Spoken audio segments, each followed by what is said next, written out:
कि व्यासपीठ पर विराजमान महाराज जी श्री दिलीप कृष्ण भारद्वाज जी, जिनका सांस्कृतिक परिचय इस भगवान की कथा व्यास के पीठ पे बैठे हुए विराजमान हम सबका दायित्व है। महाराज का जन्म उत्तर प्रदेश के सोनभद्र के पोरिया ग्राम में प्रख्यात कथावाचक पूज्य संत पंडित कौशलेंद्र प्रपन्नाचार्य जी महाराज के आंगन में सन 1974 में हुआ।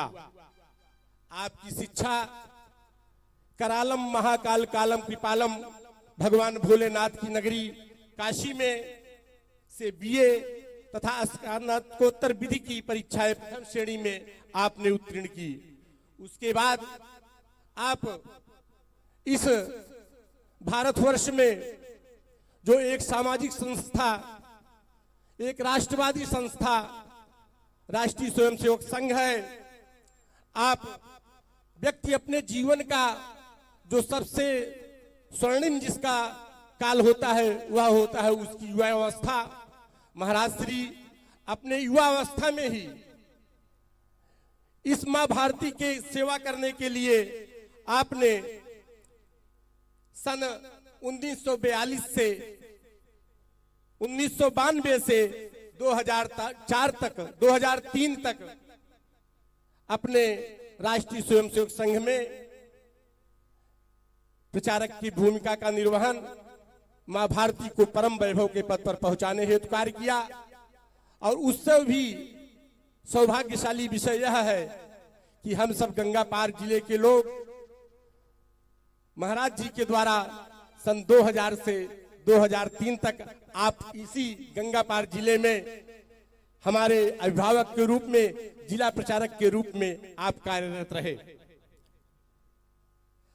बंधुओं, जैसा कि हम जानते हैं कि होनहार बिरवान के होत चीकने पात, इसी व्यवस्था को देखते हुए वह परमपिता परमेश्वर आपको हमेशा समाज सेवा एवं आध्यात्मिक जागरण की ओर प्रेरित करने के लिए समाज में आपको भगवान अपनी कथा कराने के लिए अपने इस समय वर्तमान कार्यकाल में आप पूरे भारतवर्ष में भगवान की परम पावनी कथा का श्रवण हम सभी भक्तजनों के बीच में करा रहे हैं। महाराज श्री की माता जी स्वयं आध्यात्मिक व्रती महिला थी, जिनका प्रभाव के संस्कारों पर भी पड़ा।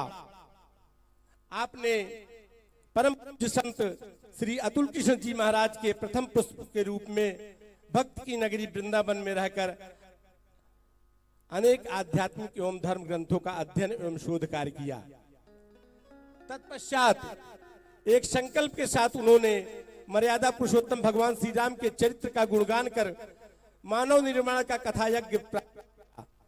पूज्य महाराज जी की कथा जहां तरुणों को आवाज करती है, वहीं आम जन में संस्कार और देशभक्ति को प्रेरित करती है।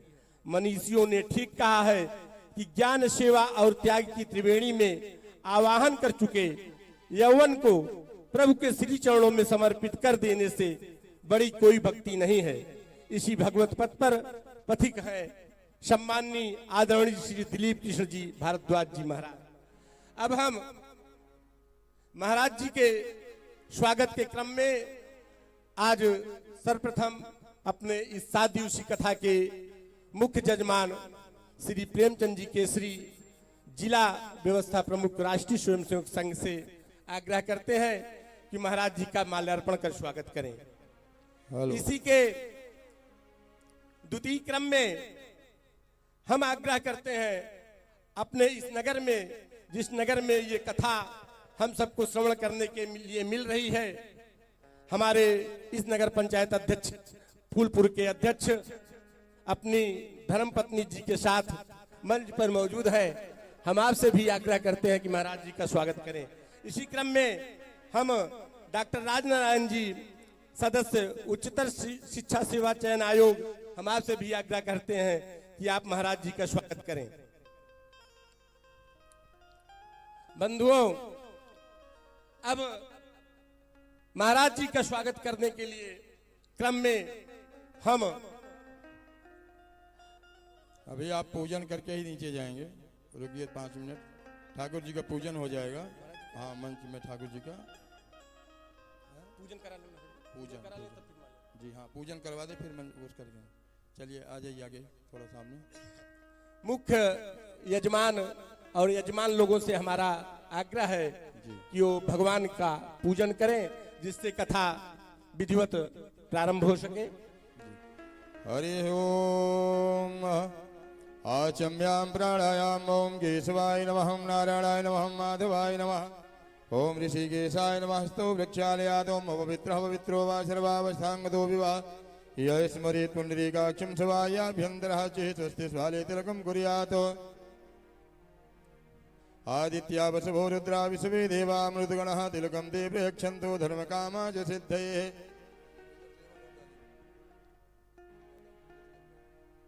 हाथ में चावल पुष्प दे दीजिए। हेलो। ओम ध्येयं सदा परिभवग्नमभीष्टदोहम् तीर्थास्पदं शिवविरिञ्चिनुतं शरण्यं वृत्यार्तिहं प्रणतपालभवाधिपोतं वन्दे महापुरुषते चरणारविन्दं। श्री प्राणपुरुषोत्तमाय नमः। ध्याये ध्यानं समर्पयामि।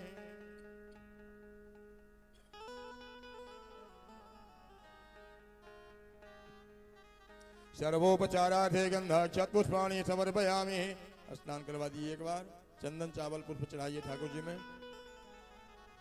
हरि ओम त्वां गंधर्वाय खनस्वामिन्द्र स्वाम बृहस्पति त्वामोखधि सोमो राजा विद्वान् क्षमादमुच्यत। सर्वोपचारार्थे गंधाक्षत पुष्पाणि पुष्पमाल्याम्। एक माला पहना दीजिए हनुमान जी को।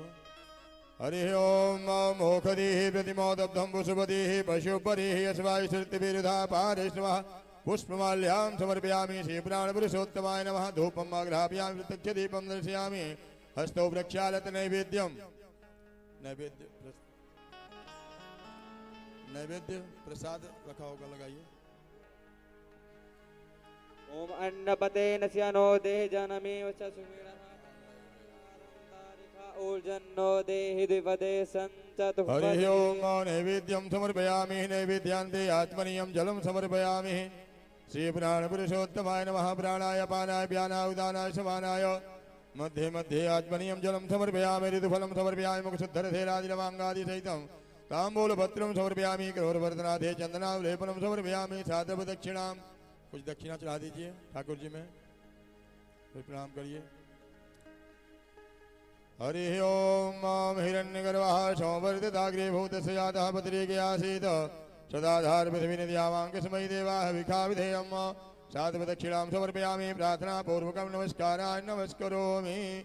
चावल पुष्प लेके गुरु जी का ध्यान कर लीजिए।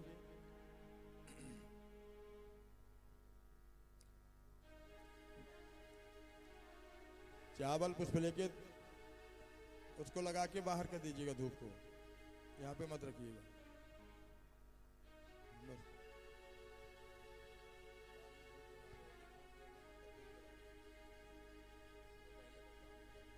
चावल पुष्प लेके गुरु जी का ध्यान करिए। हरि ओम। ओम अज्ञानतिमिरान्धस्य ज्ञानाञ्जलिशलाकया चक्षुरुन्मीलितं येन तस्मै श्री गुरुवे नमः। तस्मै श्री गुरुवे नमः। श्री गुरुचरण कमलेभ्यो नमः। ध्याये ध्यानं समर्पयामि। गुरु जी के हाथ में दे दीजिए। थोड़ा सा तिलक लेके वहीं पे लगा दीजिएगा। बता दीजिएगा आचार्य जी। अब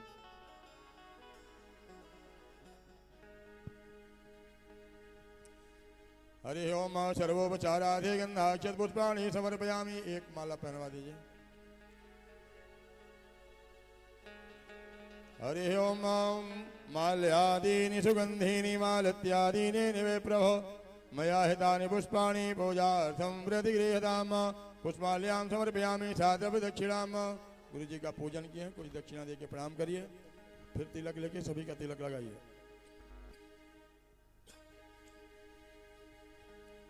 हरि ओम।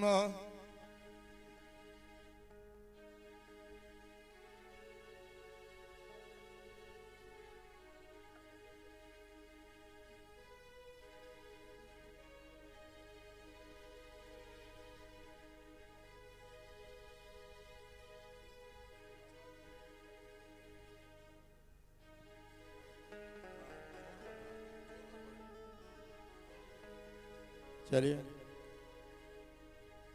तिलक ले लीजिए और सभी विप्र देवताओं को, इनके संगीतकारों को सबको तिलक करिए और इनको दक्षिणा देके प्रणाम करिए, फिर आरती करिए। शीघ्र करिए, विलंब नहीं। एक तो दोना उठा लीजिए बस, सभी ऐसे करते चले आइए। ओम नमो ब्रह्मंड देवाय गो ब्रह्मंड हिताय च जगद्धिताय कृष्णाय गोविंदाय नमो नमः। चले आइए, शीघ्र करें, विलंब नहीं। पंडित जी विलंब ना करिए, दोनों दे दीजिए बस, उसको रखिए किनारे। चले आइए, तुरंत ऐसे करते चले आइए सीधे 1 मिनट में। एक आदमी ऐसे करते रहिए, पीछे से देते चले जाएंगे, उनको कुछ दक्षिणा भी देते साथ में। चले आइए। ओम नमो ब्रह्मंड देवाय गो ब्रह्मंड हिताय च जगद्धिताय कृष्णाय गोविंदाय नमो नमः।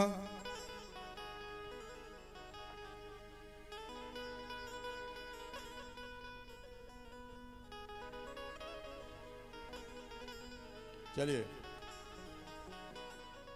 हरि ओम ज्वालामालिन्यै नमः। ओम चंद्रमावन सूर्यादिक्षो सूर्यो वजायतो श्रोत्राभ्यायुष प्राणस्य मुखायदग्निरजायतो मिदग्गं हविः प्रजननं मे अश्वदस्य वीरगं सर्वगणगं ध्वस्तये लोक सन्य भय सनि अग्निः प्रजां बहुलां मे करोत्पन्नं पयोरेतो अस्मासु दत्य कर्पूरगौरं करुणावतारं संसारसारं भुजगेन्द्रहारं सदा वसन्त्यं हृदयारविन्दे भवं भवानी सहितं नमामि। त्वमेव माता च पिता त्वमेव बन्धो च सखा त्वमेव विद्या द्रविणं त्वमेव सर्वं मम देवदेव। शशङ्खचक्रं सकरीतकुण्डलं सपीठवस्त्रं धरसेरुहेक्षणं सहारवक्षस्थलकौतुभश्रियं नमामि विष्णुः शिरसा चतुर्भुजम्। आराग्यं समर्पयामि जले सिद्धिकरणं पुष्पैदेवाभिवन्दनं।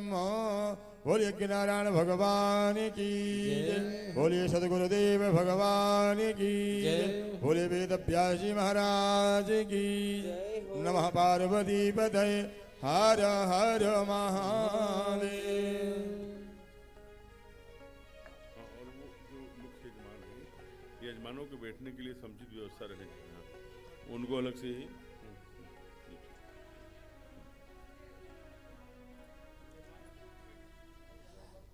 कथा का प्रारंभ हो। हम आज के कथा के प्रथम दिवस के दिन अपने इस राम कथा के मुख्य जजमान सहित सभी जजमानों से आग्रह करते हैं कि आप अपना यथोचित स्थान ग्रहण करें।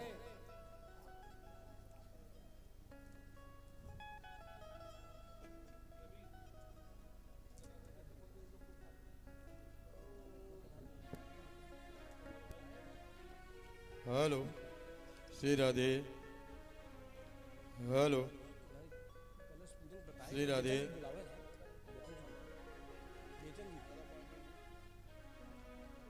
Hello Shri Radhe, hello hello Shri Radhe, hello.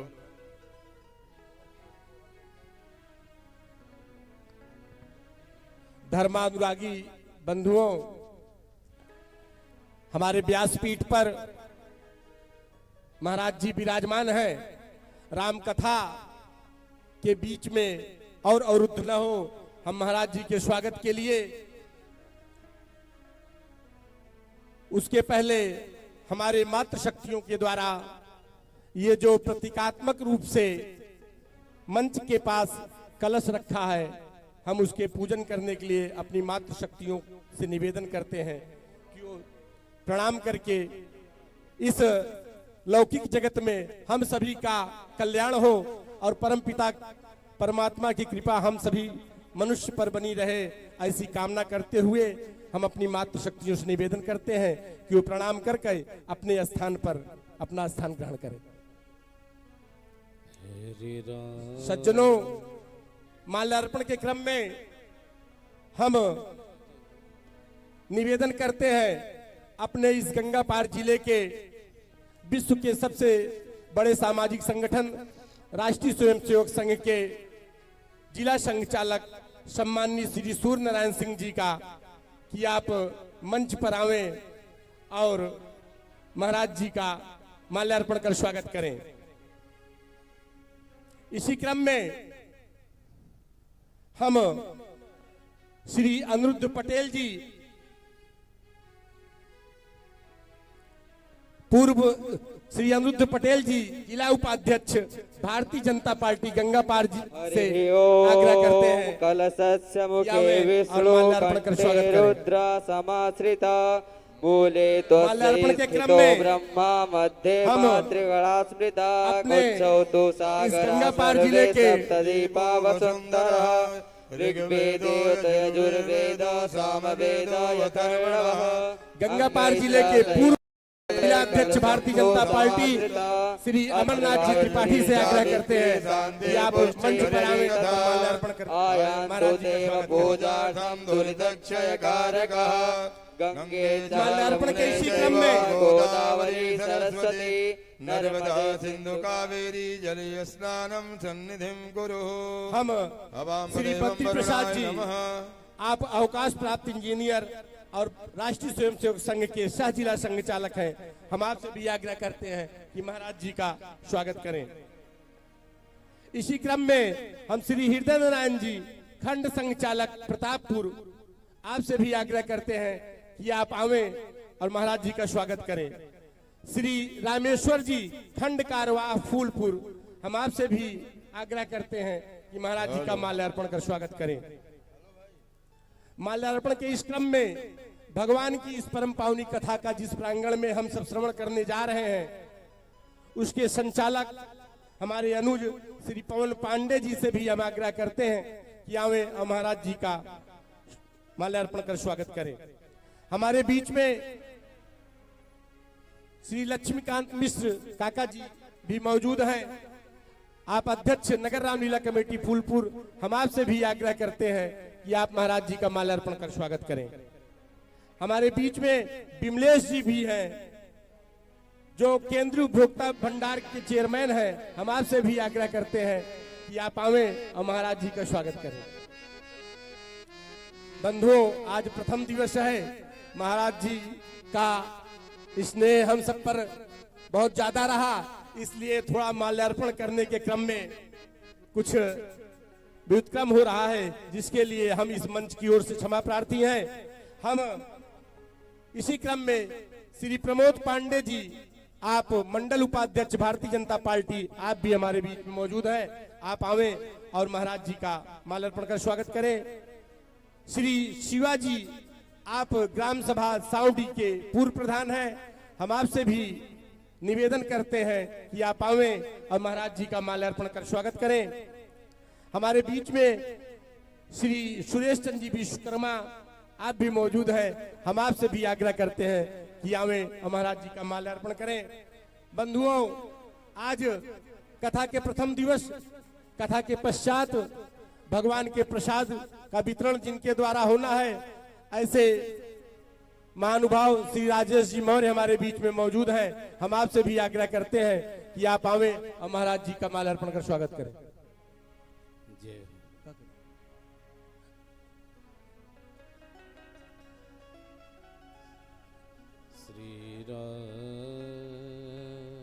इसी क्रम में हम दिनेश चंद्र पांडे जी, पूर्व निदेशक भारत सरकार स्वास्थ्य विभाग से आप सेवानिवृत्त हुए हैं, हम आपसे भी आग्रह करते हैं कि कि महाराज श्री का माल्यार्पण कर स्वागत करें। धर्मानुरागी बंधुओं, जैसा कि हम सब जानते हैं कि अपनी सनातन संस्कृति पर जब जब भी आसुरी शक्तियों का तांडव होता है, तब तब अपनी संस्कृति के रक्षार्थ हमें मातृ शक्ति को ही आगे करना पड़ता है। ऐसे तपोमयी मातृ शक्ति के बिना महाराज जी का स्वागत उनके द्वारा भी हो, इसी व्यवस्था को देखते हुए हम सर्वप्रथम मातृ शक्ति की ओर से सम्माननीय श्री रूपम त्रिपाठी जी, आप भारतीय जनता पार्टी की महिला मोर्चा की अध्यक्ष हैं, हम आपसे आग्रह करते हैं कि आवे और महाराज जी का माल्यार्पण कर स्वागत करें। इसी क्रम में श्री संजू शुक्ला जी, आप जिला उपाध्यक्ष भारतीय जनता पार्टी, आपसे भी हम आग्रह करते हैं कि यथाशीघ्र आवे और महाराज जी का स्वागत करें। हमारे बीच में सम्माननीय संगीता पटेल जी, जिला मंत्री भारतीय जनता पार्टी, आप भी मौजूद हैं, हम आपसे भी आग्रह करते हैं कि आप मंच पर आवे, महाराज जी का माल्यार्पण कर स्वागत करें। इसी क्रम में शकुंतला शुक्ला जी, मंडल अध्यक्ष सहसो, आपसे भी आग्रह करते हैं कि आप आवे और महाराज जी का स्वागत करें। मातृ शक्तियों के क्रम में हम उर्मिला शुक्ला जी को भी पांडेश्वर धाम परिला महादेव जी से आप आई हैं, हम आपसे भी आग्रह करते हैं कि महाराज जी का स्वागत करें। सम्माननीय नीता सरोज जी, आप कौड़ियार से आई हुई हैं, हम आपसे भी आग्रह करते हैं कि आप आवे और महाराज जी को माल्यार्पण कर स्वागत करें। इसी क्रम में संगीता सिंह, जिला उपाध्यक्ष, हम आपसे भी आग्रह करते हैं कि आप आवे और महाराज जी को पुष्प गुच्छ प्रदान कर स्वागत करें।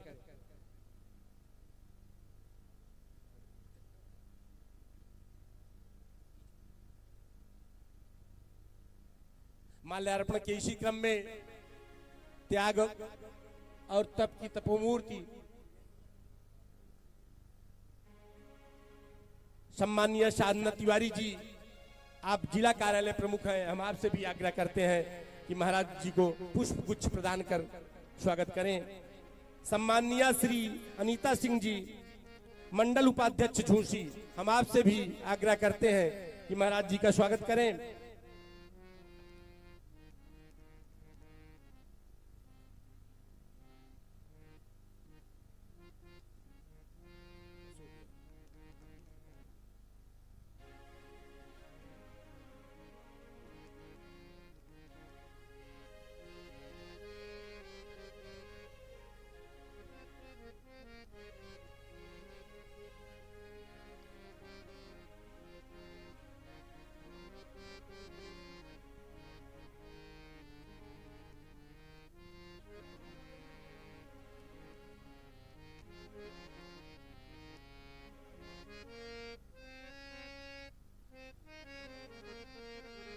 मातृशक्ति की प्रतीक के रूप में हमारे बीच में विराजमान सम्माननीय श्रीमती रानी मोदलवाल जी मौजूद हैं, हम आपसे भी आग्रह करते हैं कि आप यथाशीघ्र आकर महाराज जी को पुष्प गुच्छ प्रदान कर स्वागत करें।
नमः। वर्णानाम् अर्धसंहाराणां रसानां छन्दसामपि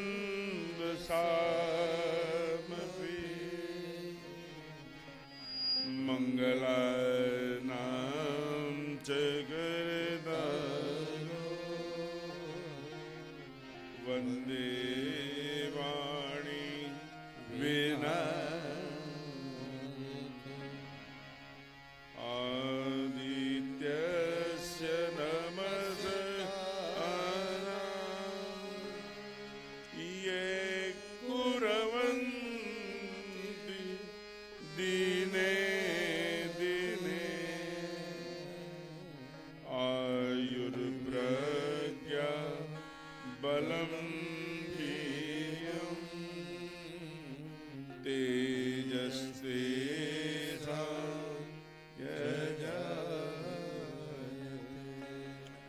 कर्पूरगौरं करुणावतारं संसारसारं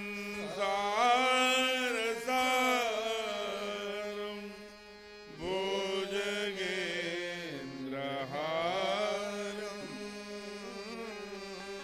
सदा वसन्तं हृदयारविन्दे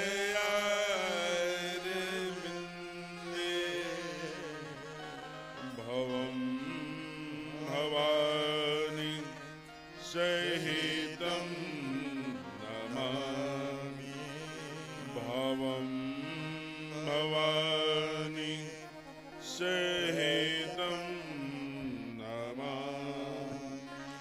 प्रेम से बोलिए श्री अयोध्यानाथ सरकार की जय हो।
जी महाराज की जय हो।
राधे राधे गोविंद गोविंद राधे राधे राधे गोविंद गोविंद राधे राधे राधे गोविंद गोविंद राधे राधे राधे गोविंद गोविंद राधे राधे राधे गोविंद गोविंद राधे राधे राधे गोविंद गोविंद राधे श्री राधे राधे गोविंद गोविंद राधे श्री राधे राधे गोविंद गोविंद राधे राधे राधे गोविंद गोविंद राधे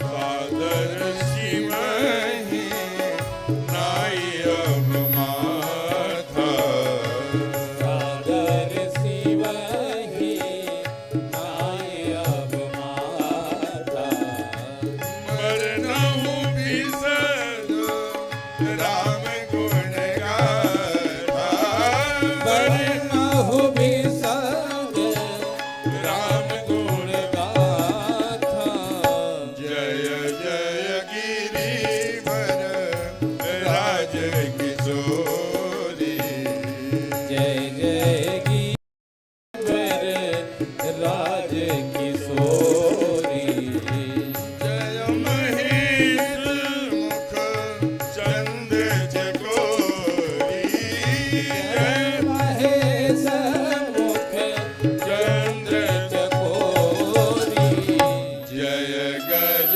बदन सदानन माता जय गज बदन सदानन माता जगति जननी दामिनी दुखदाता जगत जननी दामिनी दुखदाता सादर शिवहि नाई अब माता वरनहु बिसद राम गुण गाथा सादर शिवहि नाय अब माथा सादर शिवहि नाई अब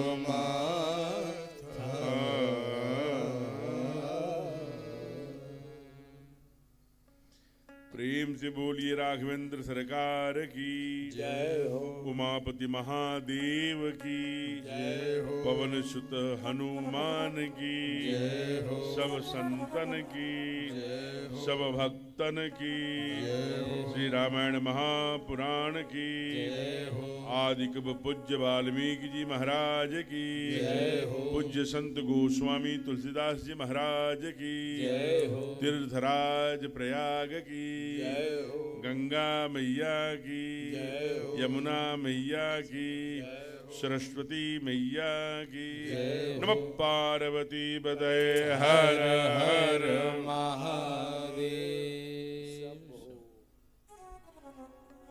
आइए, बहुत सुंदर काल चल रहा है।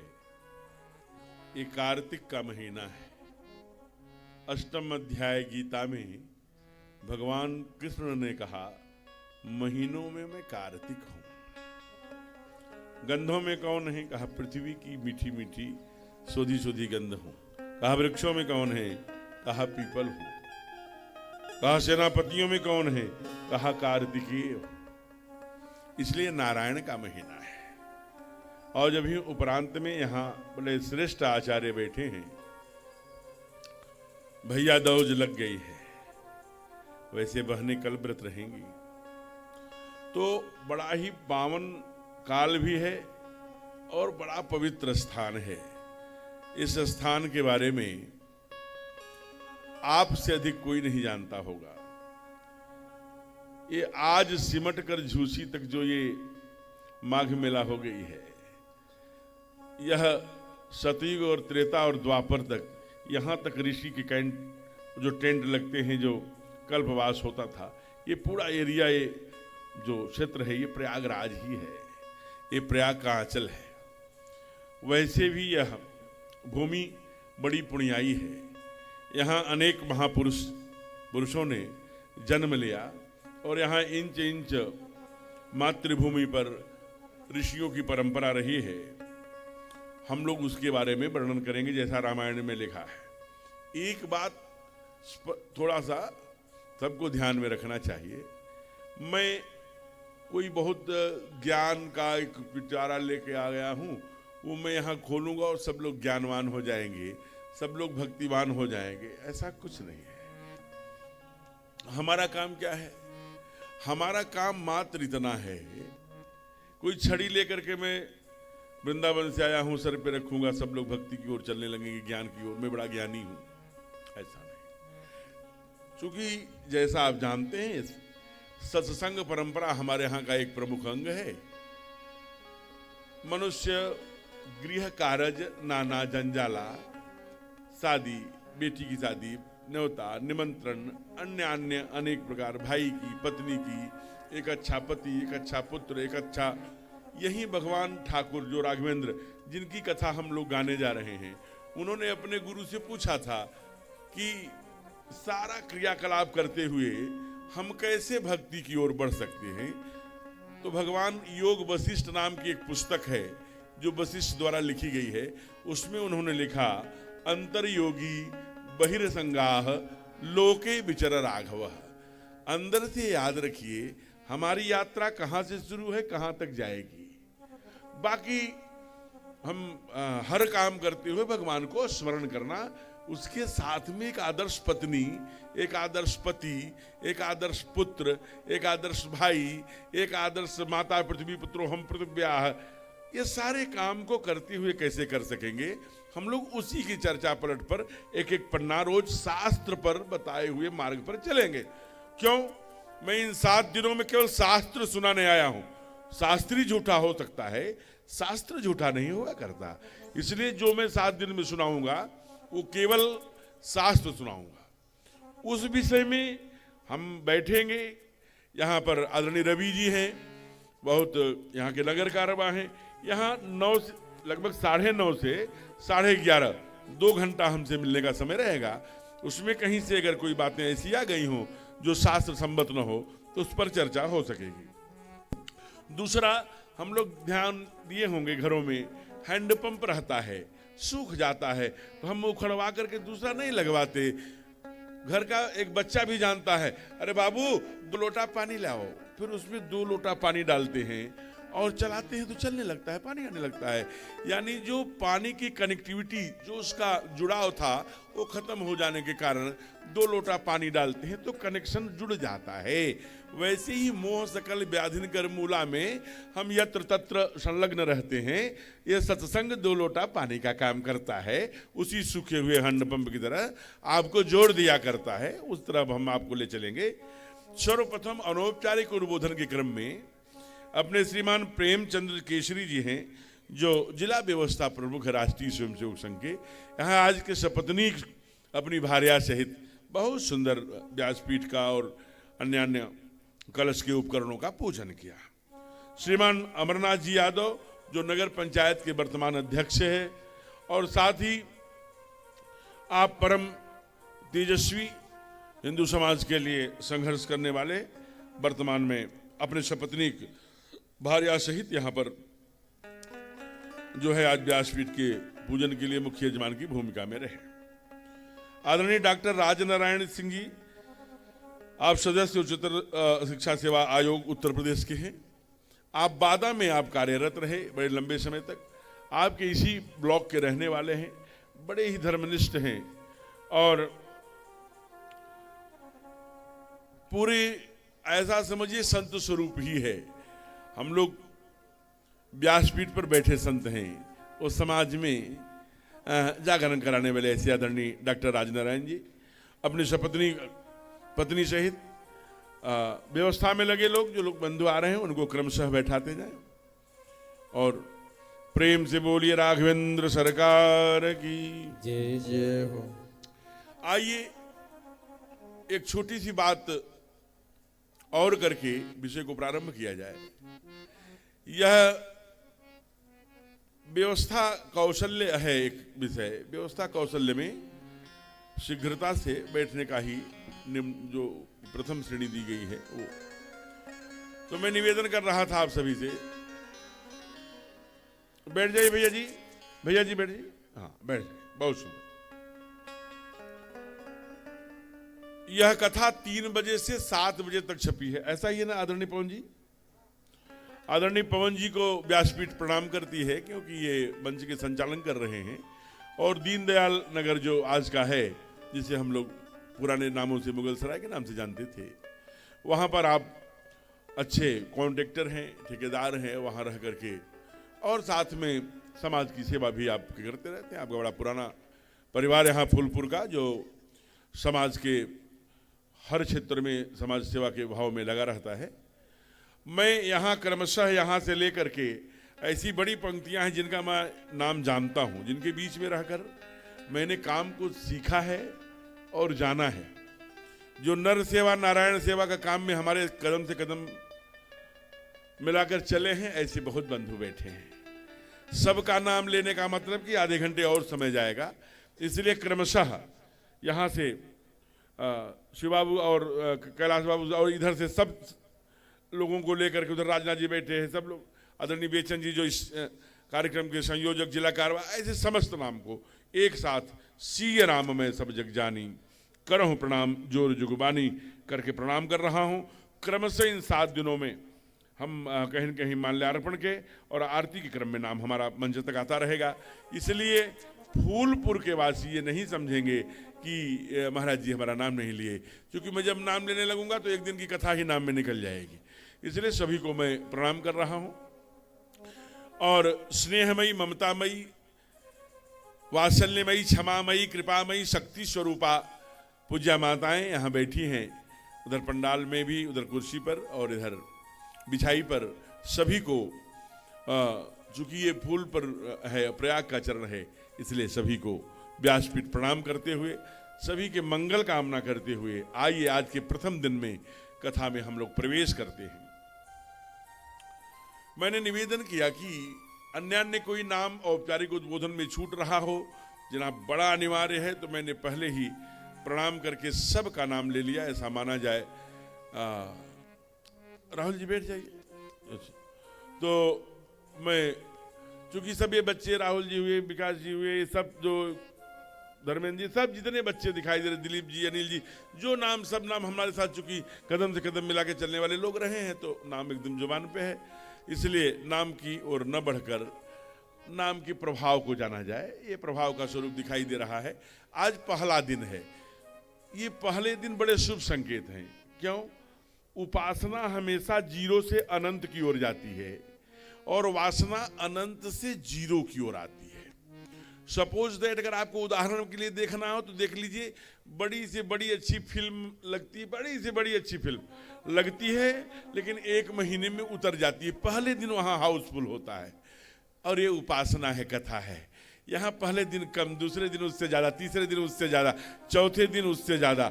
ये उपासना का क्रम है। इसलिए उपासना साधना का अंत मीठा होता है, वासना का प्रारंभ मीठा होता है।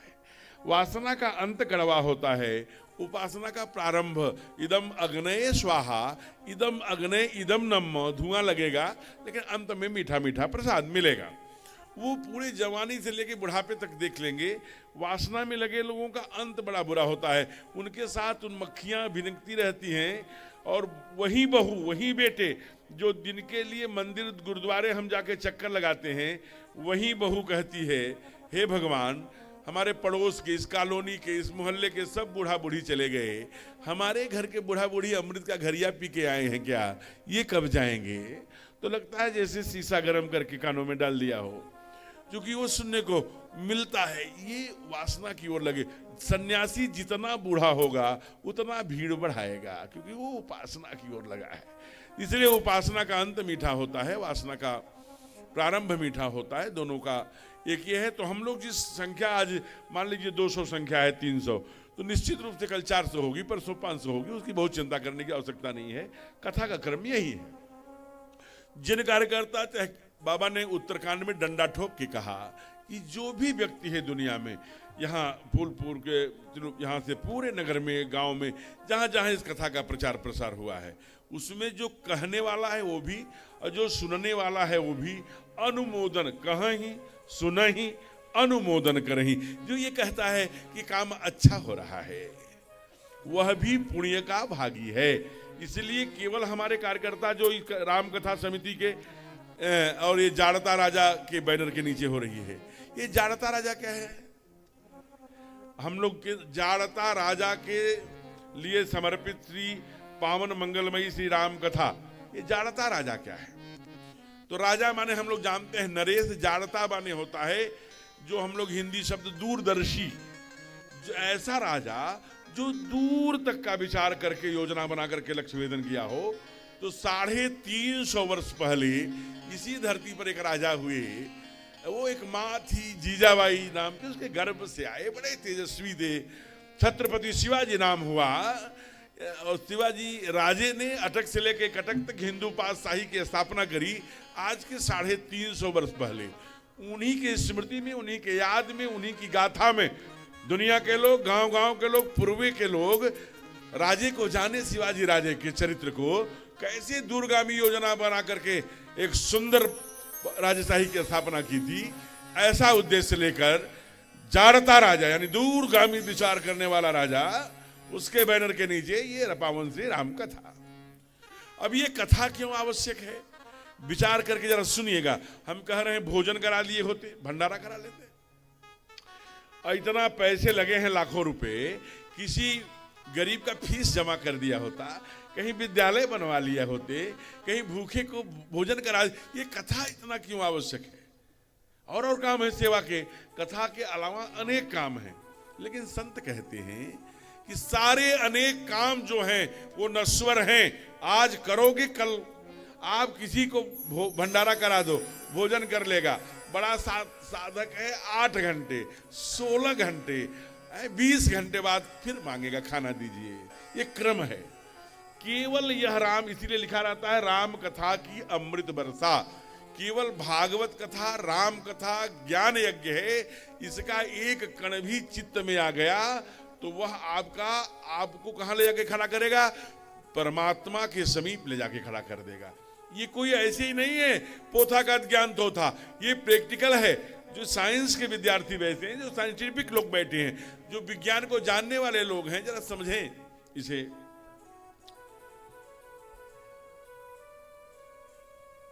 आज पहला दिन है, थोड़ा सा रहेगा कि भाई थोड़ी चर्चा हम लोग सुन लें, नहीं तो फिर समय हो जाएगा। क्योंकि माताएं 2:30 बजे से आई हैं, उनको भी उनकी सीमा है, घर में और काम है, बच्चे हैं और सारी चीजें हैं, घर में सब्जी है, रोटी है, घर में बना के भी देना है। इसलिए आज पहला दिन है। आपके इसी कारण से कलश यात्रा को कलश पूजन में बदला गया कि आप समय अधिकतम 3-3.5 घंटे से ऊपर न लिया जाए। तो मैं निवेदन कर रहा था कि इसलिए यह राम कथा की अमृत वर्षा।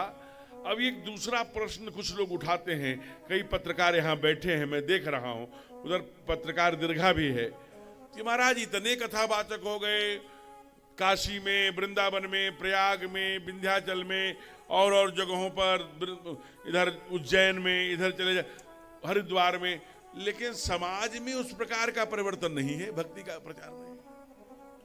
तो हमारे यहाँ संत कहा करते हैं कि भी राम कथा की अमृत वर्षा हो रही है। ये प्रश्न तो न्यायोचित नहीं है। जैसे फूलपुर है, फूलपुर में कोई टेक्सटाइल मिल है या अम्ब्रेला मिल है जो पिछले साल 10,000 छाता बनाई थी, लेकिन इस बार 20,000 छाता बना दी। अब कोई पूछे कि फूलपुर में एक कंपनी है छाता बनाने वाली, वह 20,000 छाता बनाती है, लेकिन फिर भी फूलपुर में बरसात होती है। ये तो इस प्रकार का प्रश्न हो गया। तो ये बरसात तो होगी, पापाचार, दुराचार, अनाचार, व्यभिचार, भ्रष्टाचार, ये तो होगा। आधुनिक जगह टाइम किसके पास है?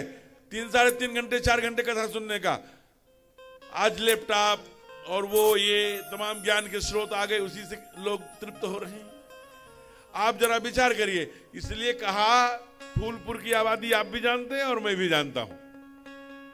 अब आप देख लीजिए, यहां 300 लोगों को मान लेते हैं, 400 लोगों को मान लीजिए, व्यवस्था में लगे लोग जो आए गए सब, अब पूरे फूलपुर की आबादी का कितना प्रतिशत हुआ? हम समाज में कितने प्रतिशत परिवर्तन चाहते हैं? तो जो छाता के नीचे आके खड़ा होगा उसी के सिर पर बरसात की बूंदें नहीं पड़ेंगी, और केवल छाता बनाने से कुछ नहीं होता, ये विचार करना चाहिए। इसलिए हम तो परम सौभाग्यशाली हैं। मैं अपनी बात कह रहा हूं, ऐसे स्थान पर परमात्मा ने कथा गाने का अवसर दिया जो कथा का उद्गम स्थल है। चाहे ये अमेरिका में गाई जा रही हो, चाहे रसिया में गाई जा रही हो, और चाहे ये दुनिया के, आज लोग होड़ लगी है श्रीलंका में सुंदरकांड गाने की, हम भी गा के आए। और इधर जिधर हिंदी भाषा भाषी लोग हैं, मॉरिशस, गुयाना, इंडोनेशिया, मलेशिया, जावा, सुमात्रा, बाली, वियतनाम, छोटे छोटे द्वीप, हम लोग भी गए वहाँ। और पूज्य गुरुदेव भगवान के साथ 90 दिन की यात्रा पर वहाँ गा करके आया गया। और वहाँ तब जाकर के देखा गया, इंडोनेशिया में आप जरा सिंगापुर से उतर कर और लगभग 2000 किलोमीटर, वहां पर त्रेता में एक ऋषि हुए जो वहां पर एक शिवलिंग की स्थापना किया। वहां बिंतांत द्वीप है छोटा सा। कौन हुए? अगस्त, दक्षिण में हुए, बड़ी भक्ति का प्रचार किया। बिंतांतेश्वर महादेव, हम लोगों ने दर्शन किया।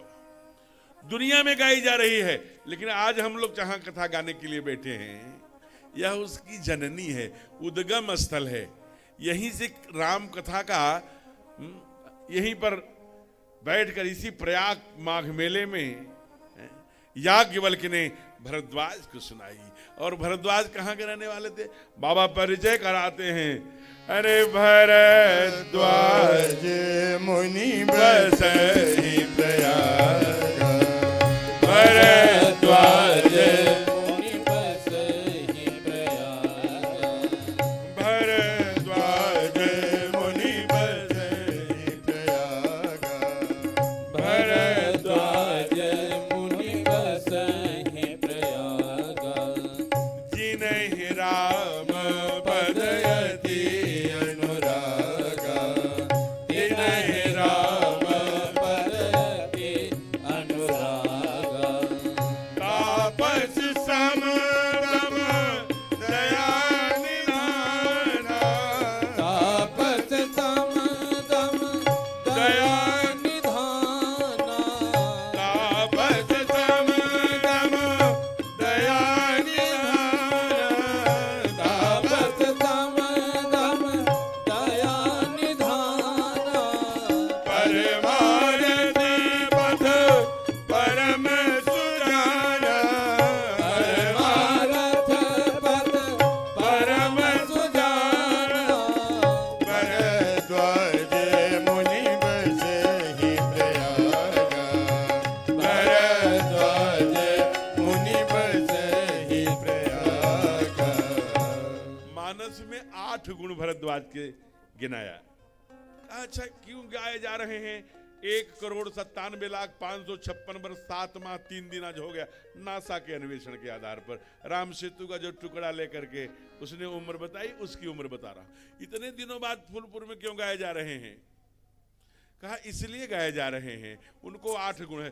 किस गुण के नाते गाए जा रहे हैं? कहा भरद्वाज मुनि बसहि प्रयागा, जो प्रयाग में बसता है वो गाया जाता है क्या? कहा प्रयाग में जन्म लेना, बसना बहुत बड़ी बात है, लेकिन वो गाया जाए अनिवार्य नहीं, क्योंकि भरद्वाज के अलावा बहुत लोग प्रयाग में बसने वाले हैं, वो नहीं गाए गए। अच्छा, दूसरा, जिन्हें राम पदयति अनुरागा, भगवान राम में भक्ति करने वाला गाया जाता होगा। कहा ये बहुत श्रेष्ठ गुण है, लेकिन और भी भक्ति वाले हुए नहीं गाए गए। कहा फिर? कहा अच्छा, वो तापस जो तप करता हो, कहा नहीं आगे बढ़ो, सम दम नियम से रहता होगा, आगे बढ़ो। अच्छा, अब समझ गया, जो दूसरों को देख करके दया करता हो गया, जो दया का निधान है, वो गाया जाता है। कहा दया भी व्यक्ति का एक विशेष गुण है, लेकिन आगे बढ़ो। कहा फिर गाया कैसे जाता है? 7 तो बता दिया, कहा 8वां बता के देखो। तब 8वां बाबा ने लिखा, परमारथ पथ परम सुजाना। जो अपने लिए नहीं समाज के लिए जिया करता है वो गाया जाता है, इतिहास के पन्नों में वो सुरक्षित होता है। इसलिए फिर गाया क्यों जाता है? कहा कि जैसे भगवान का गुण गाया जा रहा है। चरित्र तो अनेक हुए, किसी देश में कोई चरित्र नहीं गाया जाता। केवल भारत वह भूमि है जहां परमात्मा मनुष्य रूप धारण करके मनुष्य रूप में आता है और गाया जाता है। क्यों गाया जाता है? हमारे यहाँ वेद भगवान कहते हैं, ध्यान से सुनिएगा, थोड़ी बात छोटी है लेकिन पते की है। क्या है? कहते हैं कि वेद भगवान कहते हैं, सुनयाम भद्रः, अच्छा सुनो, प्रभवाम भद्रः, अच्छा बोलो, पश्येम भद्रः, अच्छा देखो। अच्छा देखेंगे क्या होगा? अच्छा सुनेंगे तो क्या होगा? अच्छा बोलेंगे तो क्या होगा? हम बुरा बोलेंगे, बुरा देखेंगे, बुरा। कहा जो देखोगे। अब देखिए, विज्ञान के छात्रों ने भी सिद्ध किया, हमारे शास्त्री ने भी, शास्त्र ने भी कहा, मुंह में चावल चबाओगे तो चावल ही सटकोगे, ध्यान रखना, और रोटी चबाओगे तो रोटी ही सटकोगे। That is a universal truth. ये सत्य, सनातन सत्य है। जो मुंह में चबाएंगे वही चटकेंगे, और जो सुनेंगे, जो देखेंगे, जो बोलेंगे वही हमारे चित्त में होगा। ध्यान रखना। आप सिनेमा देख के आइए, सिनेमा का चित्र बनेगा जी, चिंतन होगा। आप जो देख के आएंगे, जो सुन के आएंगे, मैं नाम नहीं लूंगा, आजकल बहुत कुछ चीजें देखी जा रही हैं और बहुत कुछ सुना जा रहा है। जो सुनेंगे, श्रोतव्यम। श्रीमद् भागवत में 2 स्कंद के 1 अध्याय की 5वीं श्लोक में सुखदेव जी महाराज ने कहा, श्रोतव्यम परीक्षित। इसलिए सुनने के द्वारा जो चित्त में आएगा वही चिंतन में आएगा, और जो चिंतन में आएगा उसी का चित्र बनेगा, और जिसका चित्त बनेगा वैसा चरित्र बनेगा, और जैसा चरित्र बनेगा वैसी फलश्रुति प्राप्त होगी। इसीलिए क्या सुनना, किसको सुनना, किसका चित्र बनाना, कैसा चरित्र चाहिए। इसलिए इस देश में राम के, कृष्ण के, गोविंद के चरित्र गाए गए। और हम इसलिए पहले मैंने निवेदन किया इस मिट्टी को, कि इस मिट्टी में पैदा होने वाले लोग या ब्याह के आने वाली बहुएं ये सामान्य नहीं है। जन्म जन्म मुनि जतन कराही। जो इस प्रयाग की धरती पर रहता है, निवास करता है, चाहे याज्ञवल्क्य हो, चाहे भरद्वाज हो, चाहे आप देखना जहां वो मिलिट्री छावनी है, ठीक कुछ जो पीपल का पेड़ है वहीं पर भरद्वाज ऋषि का आश्रम था। सुशीला उनके माँ का नाम था, सुशीला नंदन। वैसा ही नॉलेज का सेंटर जो पंडित मदन मोहन मालवीय ने BHU खोला है, वहीं पर भरद्वाज जी ने इन ऑल वर्ल्ड दुनिया को ज्ञान देने के लिए ज्ञान का सेंटर खोल करके, और क्या करते थे भरद्वाज, मन के गति से चलने वाले विमान के भी निर्माता थे। ये कला थी, मन की गति से चलने वाले वायुयान, जो ये आप जिसे एरोप्लेन कहते हैं, फ्लाइट कहते हैं, इसका निर्माण कर देते थे। परम तेजस्वी थे, ज्ञान का प्रचार। लेकिन एक काम करते थे, अपने लिए नहीं, समग्रता के लिए जीते थे। जो समग्रता के लिए जीता है उसे बाबा ने कहा परम सुजाना। वो सुजान नहीं है, वो परम सुजान है। वो जीवन के तत्व को जान लिया है। अपने लिए तो सब जिया करते हैं, अपने लिए सूकर भी जीती है, कुतिया भी जीती है, सब जीता है। तेन तेन तेन भुंजीता। गोविंद ने कहा गीता में, अपने लिए ही केवल जीना, अपने लिए खाना, अपने लिए बनाना, चौरेर लक्षणम। ये चोर का लक्षण है, हमारे यहाँ शास्त्र कहता है। इसलिए गुरु नानक ने भी इसी बात को कहा। दुनिया में 2 ही प्रकार के लोग हैं, एक मनमुखी, एक गुरुमुखी। मनमुखी माने मनमाना घर जाना जीने वाले लोग, गुरुमुखी माने ग्रंथ के आधार पर, शास्त्र के आधार पर, पुराण के आधार पर, वेद के आधार पर जीवन जीने वाले लोग। कब उठना, कब बैठना, किसके साथ कैसा बिहेवियर, माता पिता, समाज, दादा दादी, यह मिट्टी, यह वसुंधरा, यह भारत माता, यह देवता, हमारे प्राण पंच तत्व, हमारे गायत्री, हमारी गंगा, हमारे इस सारे जो मानविंदु हैं सबके साथ कैसा जीना है, ये हमें रामायण सिखाती है। और यह जानने के लिए सबसे पहले आप प्रणम्य हैं। आप क्यों प्रणम्य हैं? एक तो मनुष्य रूप आपको मिला, चाहे नारी के रूप में चाहे नर के रूप में, वो भी प्रयाग में मिला हो है। प्रयाग का अर्थ जानते हैं, प्र माने विशेष, याग माने यज्ञ, जिसके जीवन में विशेष यज्ञ हो जाए। विशेष यज्ञ क्या है हो है? जहां पर ज्ञान भी, जहां भी कर्म भी और जहां भी भक्ति। गंगा कौन है? राम भक्ति जहां सुरसरी धारा, बाबा ने लिखा, जहां भक्ति भी, ज्ञान भी और कर्म भी, जहां जहां का समुच्चय इनकी जहां त्रिवेणी हो जाए, जहां तीनों मिल जाए, उसी को विशेष यज्ञ कहते हैं, उसी को प्रयाग कहते हैं। इसलिए वेदव्यास ने जब श्राप दे दिया, कहां दिया? वहां भीम पुल के पास, जहां उद्गम स्थल है मैया का, बद्रीनाथ से 14 किलोमीटर और ऊंचाई पर दूध जैसी निकल रही है। कान में थोड़ी सी ध्वनि आई, वहीं से जल लिया तो समाप्त हो जाए। अलखनंदा में मैया वहीं समाहित हो गई।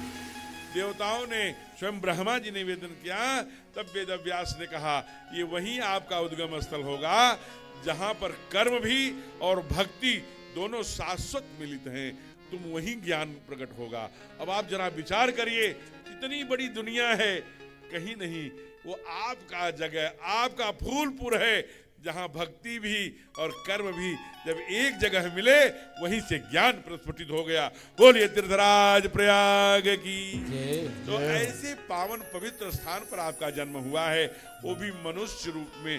बाबा लिखते हैं, बड़े भाग मनुष्य तन पावा, बड़े भाग्य सब जाइए। आज कार्तिक का महीना है, बड़े भाग्यवान मनुष्य तन। रुक जाइए, देखिए, गाइए। अभी हम लोग समरस हो जाएंगे 2-3 दिन में, और ताली बजा, ऐसे ऐसे ताली, ऐसी ताली मत बजाइएगा, ऐसे भाग्य की रेखाएं पिटती हैं। आपके पास गूगल है, मोबाइल है, दुनिया का ज्ञान है, आप उस पर डालिएगा कि डॉक्टर यशके बजाज, जिन्होंने 1 घंटे में 9,500 बार ताली बजाई, बिना ऑपरेशन के, 41 वर्ष की उम्र में मोतियाबिंद पक गया था, बिना ऑपरेशन के ठीक हो गया। बाद में दुनिया के डॉक्टरों ने सिद्ध किया कि ताली से रोशनी बढ़ती है। ऐसे ताली बजाया। ये 9 ग्रह हैं, आप देख लेना, गुरु से लेकर के अधो चंद्र तक, मंगल तक, ये 9 ग्रह जब पिटते हैं तो आप स्वयं में पियन अवस्थी आप नाम डालिएगा। ऐसे लोगों के 3-3 ब्लॉकेज हो गए थे, बाईपास नहीं हुआ, केवल ताली बजाए ऐसे और खुल गया। इसलिए और अगर सर्वाइकल पेन है तो बीच बीच में ऐसे बजाए, ऐसे ऊपर की ओर बजाइए सर्वाइकल। तो एक काम, भक्त परमात्मा की कथा भी सुनते रहिए और बीच बीच में ताली बजाते रहिए। बड़े भाग्यवान मनुष्य तन पावा, बड़े भाग्यवान मनुष्य तन पावा, सुर दुर्लभ सद ग्रंथन गावा, सुर दुर्लभ सद ग्रंथन गावा, साधन धाम मोक्ष कर द्वारा,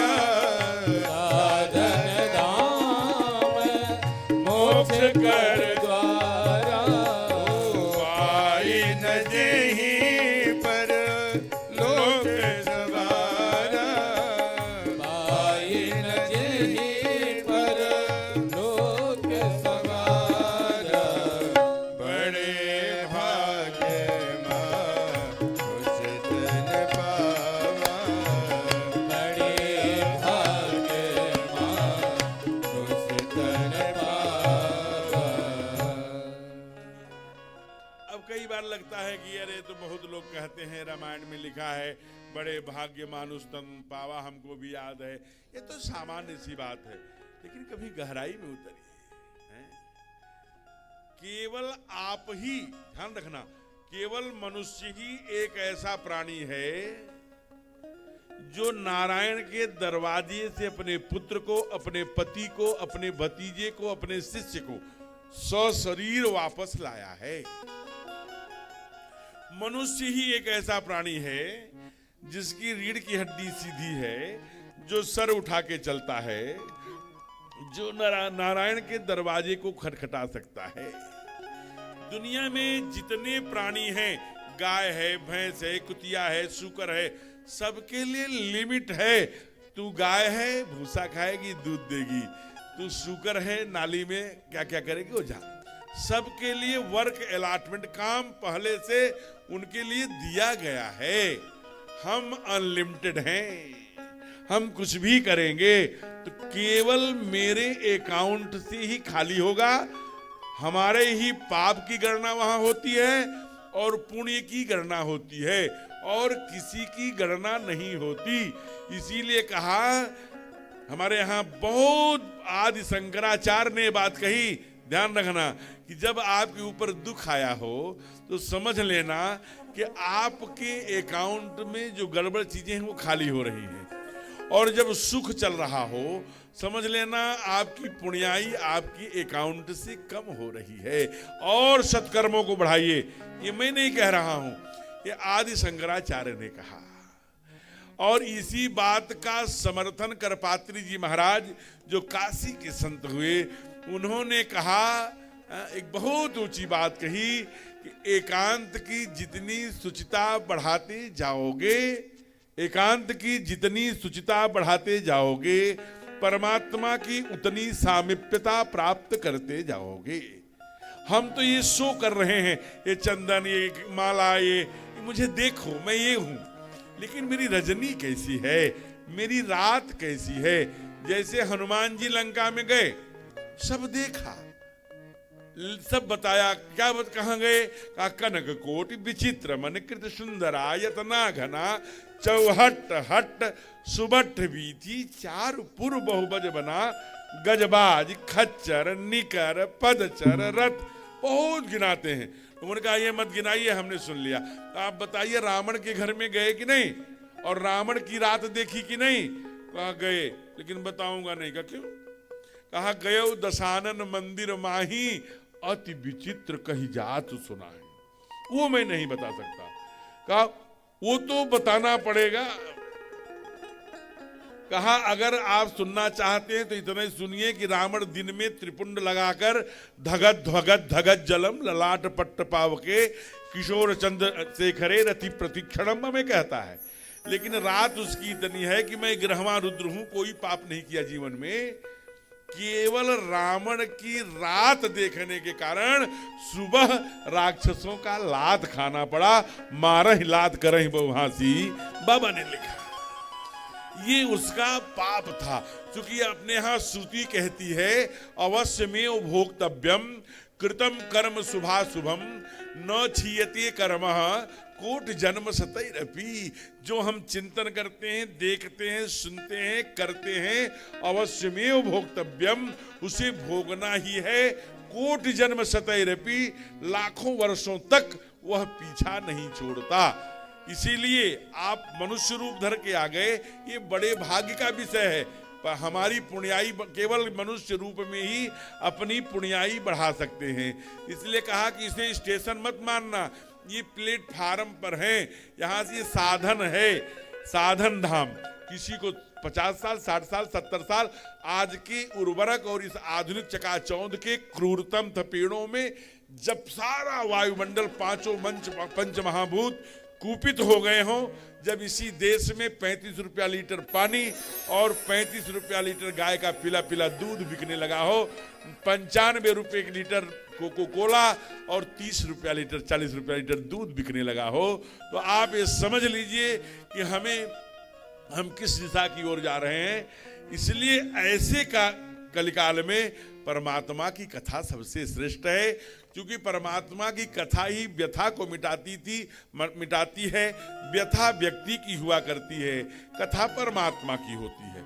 अब आप केवल 2 मिनट और आपका समय लेकर मैं सीधे महात्म्य से आगे बढ़ जाऊंगा। जरा विचार करिए, सतयुग, फिर त्रेता, फिर द्वापर, फिर कलिकाल। किसी से पूछिए आप, सबसे श्रेष्ठ मनुष्य जीवन पाकर करणीय कार्य क्या है? सतयुग में सबसे श्रेष्ठ कौन है? कहा भगत शिरोमणि भे प्रहलादु। सबसे विद्वान कौन है? प्रहलाद।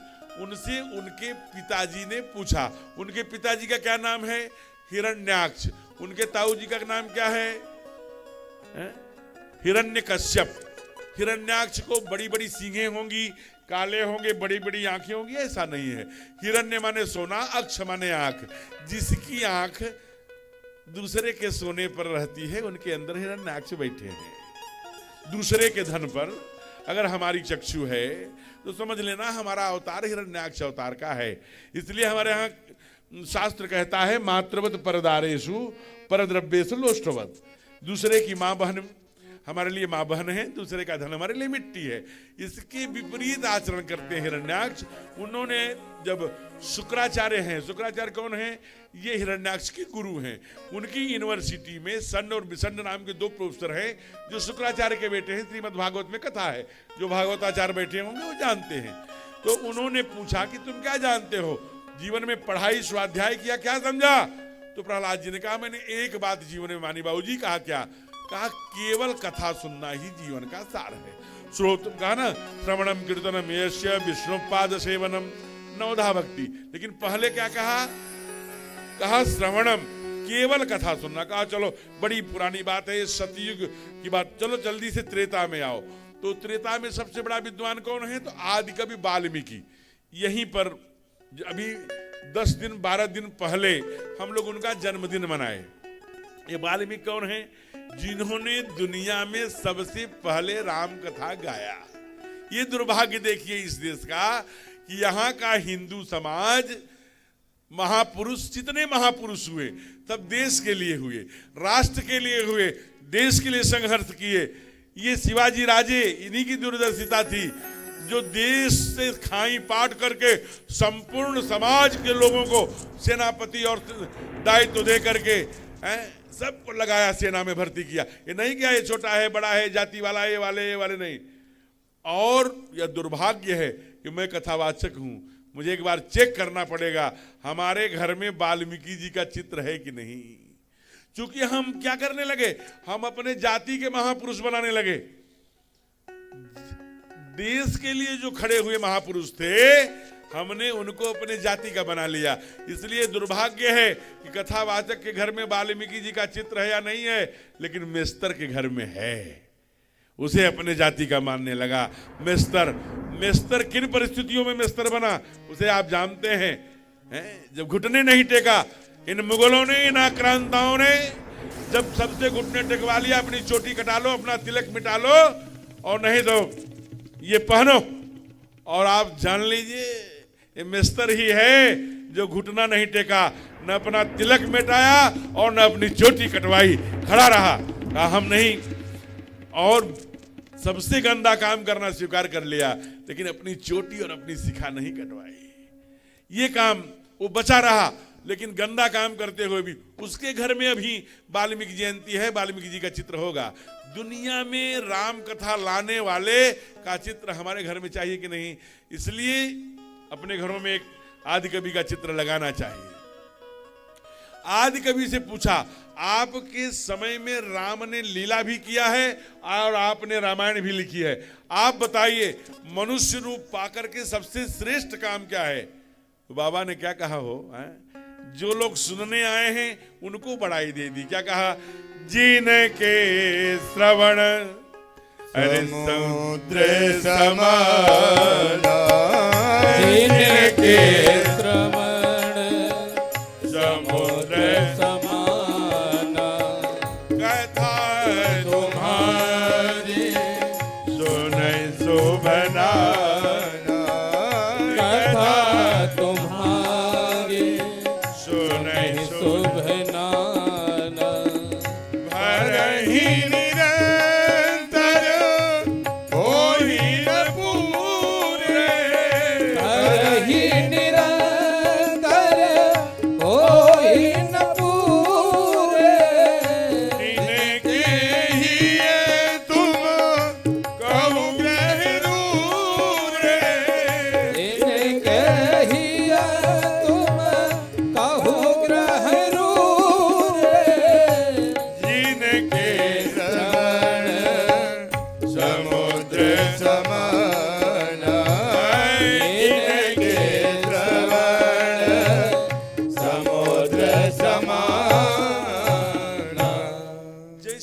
समुद्र है। दुनिया की सारी नदियां जाकर समुद्र में मिलती हैं।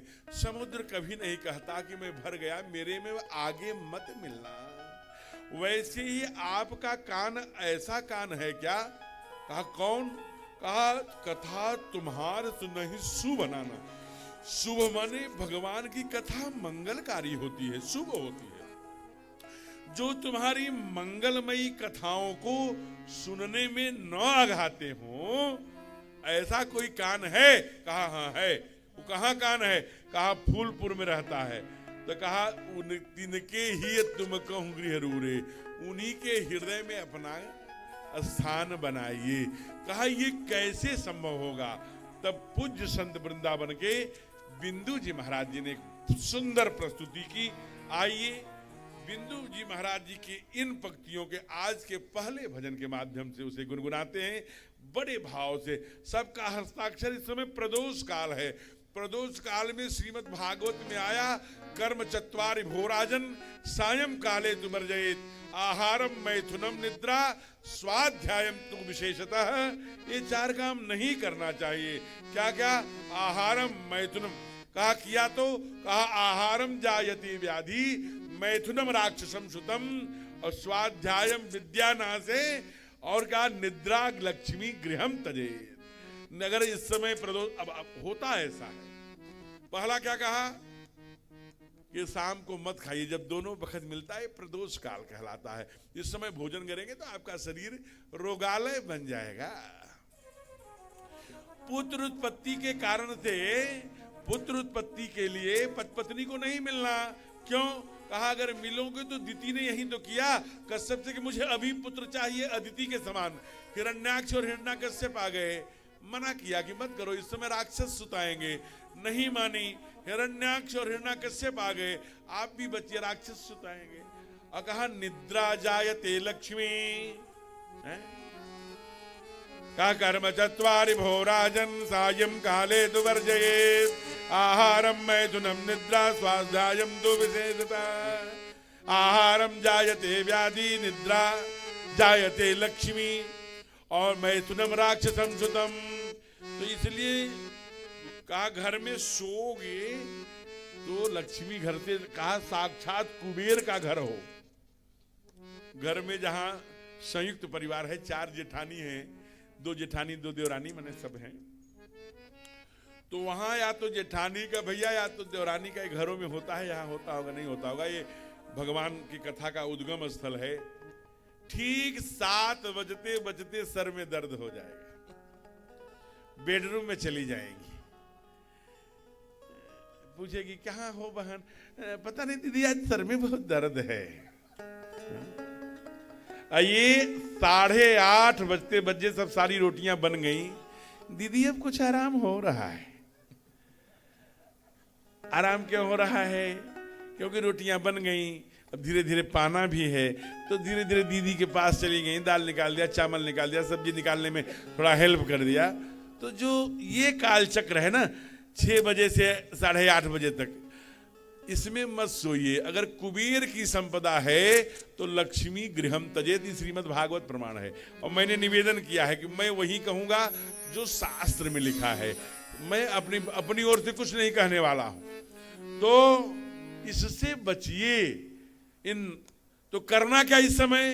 कहा भगवत भजन। क्योंकि इस समय बड़ी तेजी से शिवगण चारों तरफ भ्रमण करते रहते हैं। जब कोई भजन करता है, जब कोई माला फेरता है, जब भगवान को याद करता है, तो शिवगणों को बहुत अच्छा लगता है। ये कार्तिक का महीना है, ये प्रयाग की धरती है। आज भैया द्वेज भी लग गई, प्रदोष काल भी है, और ये प्रांगण प्रयाग का, और ऐसे गंगा जमुना सरस्वती जहां उद्गम स्थल है, वहां बैठकर कितनी बड़ी बात है। आइए एक बार बिंदु जी महाराज जी की ध्वनि में, हे प्रभु, क्या? हे प्रभु मुझे बता दो, अपने अपने हस्ताक्षर।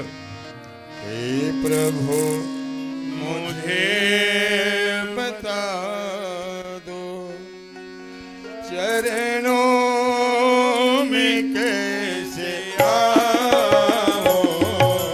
हे प्रभु मुझे बता दो, हे प्रभु मुझे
तुम्हारा हृदय में इसे कैसे मैं दिखाऊं। माया के बंधनों से माया के बंधनों से अब मुक्ति कैसे पाऊं। हे प्रभु मुझे बता दो। जय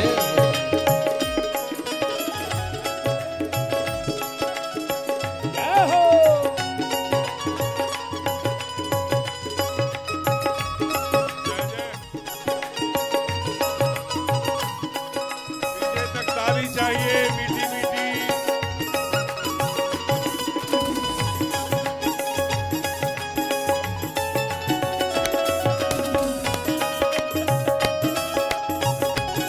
एक एक शब्द।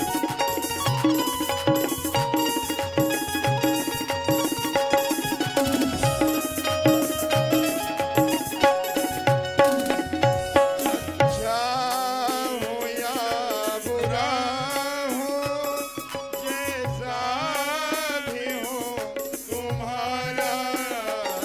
अच्छा हूँ या बुरा हूँ जैसा भी हूँ तुम्हारा। अच्छा हूँ या बुरा हूँ, जैसा भी हूँ तुम्हारा। अच्छा हूँ या बुरा हूँ जैसा भी हूँ तुम्हारा।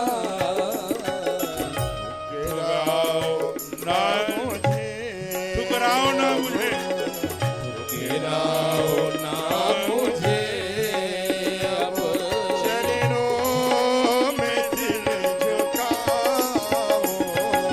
तो गिराओ ना मुझे अब चरणों में सिर झुकाओ।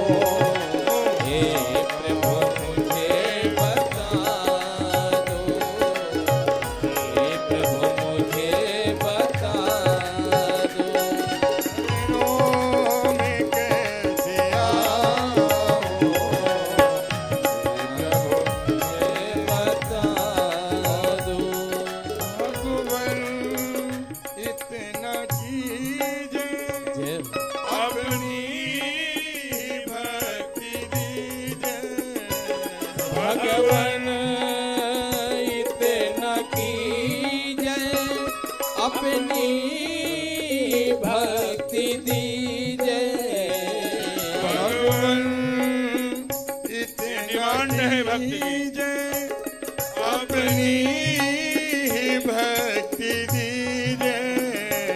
भगवन और क्या करना? इतना कीजय अपनी भक्ति दीजय। प्रेम आप में ही, जो प्रेम आप में तुमको न भूल पाओ। आया के बंधनों से, आया के बंधनों से अब मुक्ति कैसे पाओ। हे प्रभु मुझे बता दो। आज मैं बहुत फास्ट इसलिए प्रवेश किया, जल्दी जल्दी कुछ विषयों को छूं। अभी एक छोटा सा विषय और रख करके एक थोड़ी चर्चा करके कथा को विराम करेंगे। ये कथा छपी है 3 बजे से 7 बजे तक, तो ये पत्रक में छप गया, लेकिन श्रोताओं को व्यवहारिक कौन है? तो ये डेमोक्रेसी है, लोकतंत्रात्मक युग चल रहा है, इसलिए हम लोग यहाँ बैठे हैं। मैं 2 कालखंड बोलूंगा जो सर्वाधिक सर्वस्पर्शी रहेगा, जिसमें ज्यादा मतदान होगा। कल से कथा उसी कालखंड में हुआ करेगी। एक तो 3 बजे से 7 बजे और दूसरा रहेगा 4 बजे से 8 बजे।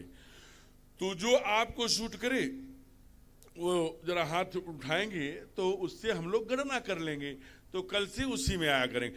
3 बजे से 7 बजे जो कथा को चाहते हैं। अच्छा, फिर से आप नीचे के लिए आदरणीय संघ चालक जी जो सोमनाथ जी, इनको ध्यान में बात नहीं आई। सूचना यह है कि यह कथा 3 बजे से 7 बजे तक छपी है, लेकिन यह पत्रक में छपी है। कार्यकर्ताओं से, श्रोताओं से चर्चा है कि घर जाके तो ही नहीं, कई बार हम लिख तो देते हैं, लेकिन व्यवहारिक क्या है, माताओं को किसमें सुविधा रहेगी, अभी रसोई भी पड़ी है और भी सारी चीजें, हमको भी कौन सुविधा रहेगी, तो बीच का समय हो सकता है क्या, या ठीक है तो ठीक है। तो जो 3 बजे से 7 बजे चाहते हैं हाथ खड़ा करें। 3 बजे से 7 बजे जो चाहते हैं, 3 बजे से 7 बजे। अभी रुकिए, आपका भी अवसर आएगा। अच्छा, ये लोग अभी जा रही है क्या? ये सब जा रही, मैया जा रही है, बूढ़ी जी जी जी जी, नहीं ठीक बात है, जाना भी चाहिए। अच्छा, हृदयनाथ जी है क्या? नहीं, ये कोई बड़ी बात नहीं है, जाना ही चाहिए, क्योंकि 6:15 बज गया। 6:15 बजे ब्रज में एक भी बूढ़ी माँ कथा में, मैं तो 2006 में ब्रज में गया और आज मुझे 15 साल कथा गाते हुआ। तो वहां पर हमने पूछा गुरुदेव से, गुरुदेव यहाँ 6 बजे तक सारी बूढ़ी माताएं कहाँ चली जाती हैं? उन्होंने कहा छोड़ो, तुम क्या करोगे, जाने बताइए गुरुदेव कहाँ चली जाती हैं? कहा तुमको इतने दिन ब्रज में रहते हो गया, इतनी भी बात नहीं पता? हमको नहीं गुरुदेव बताएं। कहा पागल बने हो, ये पता नहीं है, ये वृंदावन है, मथुरा है, ये ब्रज भूमि है, यहाँ दूध घी की नदियां बहती हैं। हम कहीं उससे क्या मतलब है? कहा उसी से मतलब है, ये सारी जितनी जा रही है सब सास हैं। तो सास क्यों जा रही है? कहा इसलिए जा रही है कि बहू घर में अकेली है, कहीं मलाई न खा ले। यहाँ नहीं होगा, यहाँ तो बहू को सास लोग मलाई खिलाती होंगी, क्योंकि ये कथा का उद्गम स्थल है।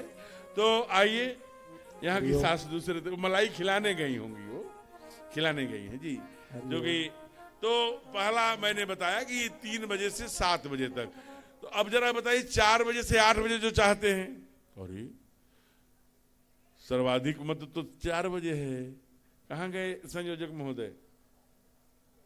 आदरणीय बेचंदा, क्या ये तो सर्वाधिक मत तो 4 बजे से पड़ रहा है, आपका क्या मत है?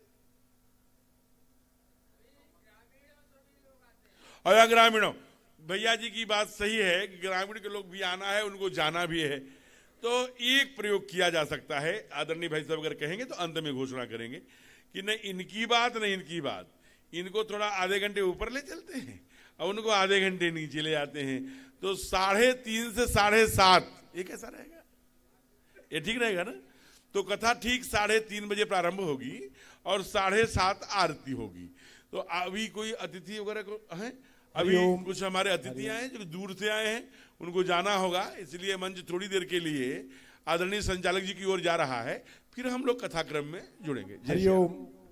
धर्मानुरागी बंधुओं, जैसा कि हम जानते हैं कि हमारी सनातन संस्कृति पर जब भी आसुरी शक्तियों का तांडव हुआ करता है, तो हमें अपनी संस्कृति के रक्षा करने हेतु मातृशक्ति को ही आगे करना पड़ता है। ऐसी ही मातृशक्ति के रूप में इस भारतीय संसद में अपने इस फूलपुर लोकसभा का प्रतिनिधित्व करती हुई हमारे बीच में मातृवत मातृशक्ति के रूप में अपने इस फूलपुर लोकसभा क्षेत्र की सम्माननीय सांसद श्रीमती केशरी देवी जी मौजूद हैं। हम आपसे विनम्र आग्रह करते हैं कि आप महाराज जी को पुष्प गुच्छ प्रदान कर महाराज जी का सम्मान करें। सम्माननीय सांसद जी।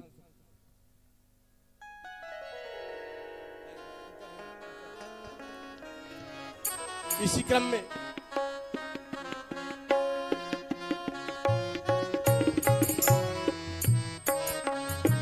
अब हम सम्मान के क्रम में ही अपने इस फूलपुर ब्लॉक के हमारे बीच में, चूंकि ये कार्यक्रम फूलपुर ब्लॉक के अंतर्गत ही है, हमारे भाई श्री विपेन जी पटेल ब्लॉक प्रमुख फूलपुर मौजूद हैं। हम आपसे भी आग्रह करते हैं कि आप महाराज जी का माल्यार्पण कर सम्मान करें।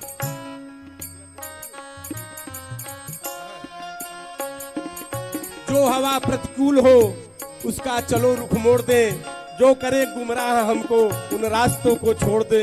करे यह संकल्प आओ आज फिर से दोस्तों, आओ फिर से आदमी को आदमी से जोड़ दे। ऐसी संकल्पना किए हुए हमारे बीच में मातृ शक्ति के रूप में ही हमारे जिले की भारतीय जनता पार्टी की जिला अध्यक्ष सम्माननीय श्रीमती कविता पटेल जी मौजूद हैं। हम आपसे भी आग्रह करते हैं कि आप महाराज जी को पुष्प गुच्छ प्रदान कर महाराज जी का सम्मान करें।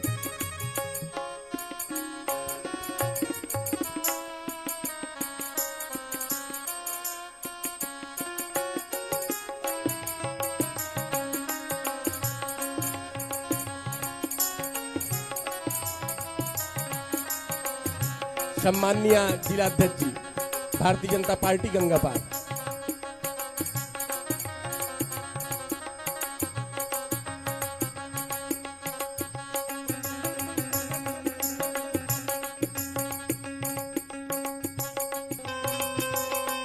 हमारे बीच में भारतीय जनता पार्टी की जिला उपाध्यक्ष श्रीमती किरण द्विवेदी जी भी मौजूद हैं। हम आपसे भी आग्रह करेंगे महाराज जी का सम्मान करें।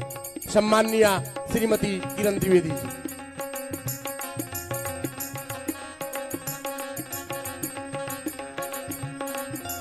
हमारे बीच में श्रीमान ब्रिजेश त्रिपाठी जी मौजूद हैं। आप भारतीय जनता पार्टी के मीडिया प्रभारी हैं। हम आपसे भी आग्रह करते हैं कि महाराज जी को माल्यार्पण कर सम्मान करें।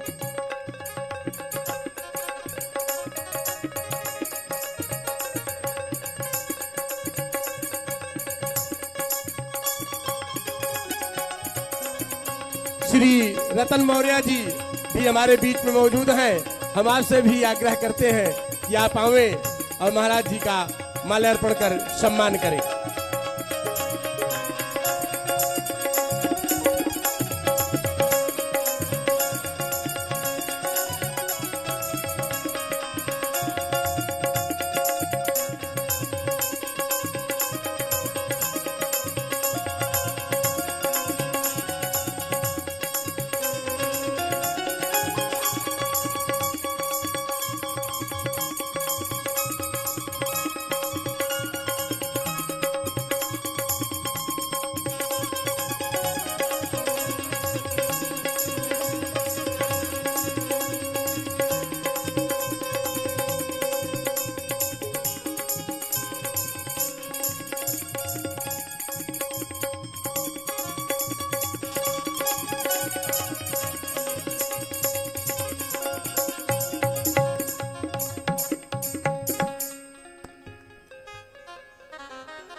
प्रेम से बोलिए राघवेंद्र सरकार की जय हो। आइए थोड़ी 20 मिनट और चर्चा करके कथा को विराम करेंगे। तो कुल मिलाकर चाहे वो सतयुग हो, चाहे द्वापर हो, चाहे त्रेता हो, चाहे कलिकाल हो, मनुष्य जीवन लेकर के हम धरती पर आए हैं। तो शास्त्र भी कहता है, शास्त्री भी कहता है,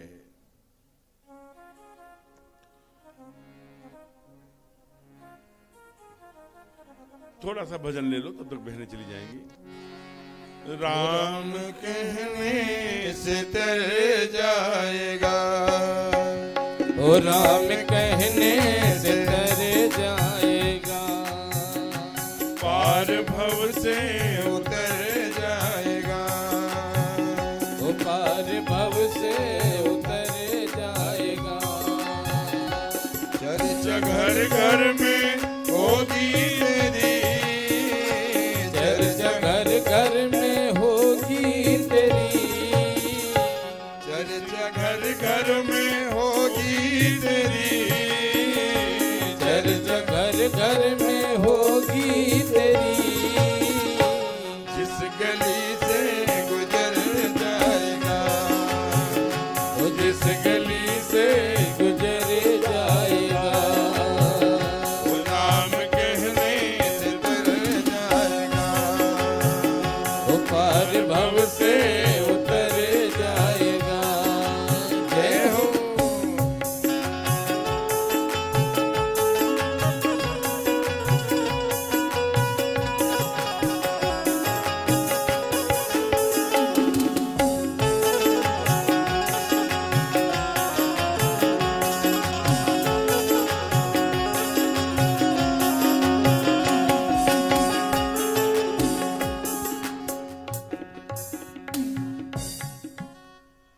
गतिविधि हो रही थी, मात्र उसके अवसान तक ही ये भजन निमित्त था। अभी आइए कथाक्रम में कुल मिलाकर विषय ध्यान में आ गया कि जीवन, एक तो मनुष्य जीवन पाना बड़ा दुर्लभ है, और मनुष्य जीवन पा भी लिया तो इस प्रयाग जैसे तीर्थ स्थान पर जो श्री राम कथा का उद्गम स्थल है, जहाँ याज्ञवल्क्य ने भरद्वाज को कथा सुनाई, वहां जन्म पाना, वो भी मनुष्य रूप में, चाहे जननी के रूप में, चाहे पुरुष के रूप में, चाहे माँ के रूप में, ये बड़ा दुर्लभ है, सुर दुर्लभ। वास्तव में देवताओं के लिए दुर्लभ यही जीवन है। तो हम परम बड़भागी हैं। अब हम लोग कहां से चले थे? सतयुग से, त्रेता से, द्वापर में। तो द्वापर में सबसे बड़ा विद्वान कौन है? उस कौन है? सुखदेव। क्यों है सुखदेव जी? जैसा आप जानते हैं कि सुखदेव जी वो राधा जी के गलित तोता है, भागवत में आपने सुना होगा। एक बार की बात है कि नारद जी ने जाकर माँ को बता दिया, पार्वती जी को, कि जरा पूछना भोले बाबा से कि ये जो मुंडों की माला पहने रहते हैं, ये किसके मुंड हैं? और काफी और थोड़ा सा उसमें बताओ, तुमको इतना मानते हैं, मुंडों की माला किसी और की पहनते हैं, किसकी याद में पहनते हैं, सारा ये विष भरने का काम। भोले बाबा आए, नारद जी बाहर जा रहे थे। भोले बाबा ने कहा कि नारद राम राम, कैसे हो भैया? कहा ठीक हूं। कहा सब अंदर कुशल मंगल है ना? जिस घर से तुम निकल रहे हो, आदरणीय श्री कैलाश जी जा रहे हैं क्या? नहीं, जा तो रहे हैं, जाइए भी, लेकिन 2 मिनट बैठिए। अच्छा तो जो काम कर लीजिए, काम कर लीजिए। हाँ, जरा बेचन जी से बात कर लीजिए। अगर जाना है तो हमको भजनों में जाना चाहिए। हर 15 से 20 मिनट में जब भजन होते हैं तो उसमें आने जाने में व्यवधान भी नहीं होता। इसलिए गतिविधि को फ्रंट पर बैठने वाला श्रोता को इस सब चीजों को ध्यान रखना चाहिए। हमारे साथ ही नहीं, और वक्ता है तो भी। तो विचार करना, तो कहा कि प्रेम से बोलिए राघवेंद्र सरकार की जय। तो जो भी ये मनुष्य रूप प्रयाग में होना, ये बड़ी बात है। और इसीलिए हम यहाँ आए हैं। तो सब चीजों में तो नारद जी महाराज जी निकल रहे थे तो भगवान शिव प्रवेश किए, और माँ को सब पढ़ा लिखा दिया था नारद जी ने। माँ ने कहा, ए महादेव, अरे भाई पानी लाओ। बोला कि कुछ सारी चीजें बाद में, भोग प्रसाद बाद में, पहले ये बताइए कि आप जो अपने गलों में मुंडों की माला पहनते हैं वो किनकी है? कहा छोड़िए, इन बातों में क्या रखा है, प्रसाद लाइए, भोग पाया जाए। नहीं नहीं नहीं, आप पहले बताइए। जब एकदम हट कर दिया, तब नारद जी भगवान ने कहा, हे देवी, तुम मर जाती हो हर कालखंड में, कई बार मरती हो, कई बार आती हो, कभी सती बन के, कभी पार्वती बन के, अलग अलग युगों में। मैं तेरी ही मुंडों की माला ये पहन लेता हूं, इतनी आवृत्ति आपकी हो गई। माँ ने कहा, अरे, उनकी आंखों में आंसू आ गया। कहा, ऐसा कोई उपाय है कि ये माला अम्बे मरू ही ना, आपकी तरह ही एकदम चिरंजीवी? कहा, हाँ, अमर कथा आपको मैं सुनाऊंगा। तो वहीं अमरनाथ के गुफे में, जहां हम लोग दर्शन करने जाते हैं, अमर गुफा में, वहां उनको अमर कथा सुनाया। और अमर कथा में ही वो जिसने हुंकारी भरी वही गलित तोता है। भगवान शिव ने जब जाना तो बना सीख का ही संधान कर दिया, बिना फर। अब ये भागते रहे। अब संयोग था, उसी समय जमाई ले रही थी देवयानी। देवयानी कौन है? वेद व्यास की पत्नी का नाम है। उन्हीं के मुख से उनके उदर में समा गए, और ये 12 वर्षों तक बाहर ही नहीं आए। क्यों नहीं आए? कहा, मुझे माया स्पर्श कर लेगी। स्वयं त्रिलोकीनाथ आकर के कहें कि मुझे माया स्पर्श नहीं करेगी तो मैं आऊंगा। यद्यपि ये दुनिया का काम है। आप जानते हैं श्रीमद् भागवत में देवहूति कौन है? मनु की बेटी है। देवहूति, आकुति और प्रसूति। देवहूति किससे ब्याही गई? कर्दम से। आकुति किससे पाएगी? रुचि प्रजापति से। और प्रसूति दक्ष प्रजापति से, जिसकी सती पुत्री हुई, ये ब्याही गई। तो इनमें जो कहा कि महाराज इसी कारण से सुखदेव, उनके जो पुत्र हुए देवहूति के, कपिल, कर्दम के। कपिल कहाँ है? जहां ये गंगा जाके मिलती है, और तीर्थ बार बार, गंगा सागर एक बार। जहां जाके गंगा जलती है उसे गंगा सागर कहते हैं। भगवान कपिल वही हैं। यहाँ पर जो अंग गणित है किसने दिया? भगवान कपिल ने दिया इस देश को। ये जो कर्ण के आधार पर बनी दो रेखाएं दोनों कर्णों के योग के बराबर होती, जिसे पाइथागोरस ने बाद में सिद्ध किया। इसके प्रदाता कौन है? कपिल भगवान। बाबा ने लिखा सांख्य शास्त्र जिन प्रगट बखाना, वो कपिल भगवान। उन्होंने ये अवतार है। माँ को जब गर्भाधान का, जैसे बाबा ने कहा गिरत भूमि भा ढाबर पानी जिमि जीव ही माया लपटानी। जैसे जीव को माया पकड़ लेती है बाहर आते ही, वैसे ही जो ऊपर से पवित्र जल होता है मिट्टी में पड़ते ही ढाबर हो जाता है, गंदा हो जाता है, मैला हो जाता है। वैसे ही जीव की गति है। जीव को जब 2 महीने 22 दिन का होता है तो हमारे यहाँ शास्त्र कहता है, श्रीमद् भागवत कहती है कि उस समय उसको दोहृद संस्कार होता है। माँ के अंदर जो वो एक मांस का टुकड़ा है, लोथड़ा जैसा है, उसमें आकृति आ गई, लिंग भेदन हो गया तो वो धड़कने लगता है। तो उसके धड़कन से, माँ के धड़कन से जब जुड़ता है तो उसे कहते हैं दोहृद संस्कार।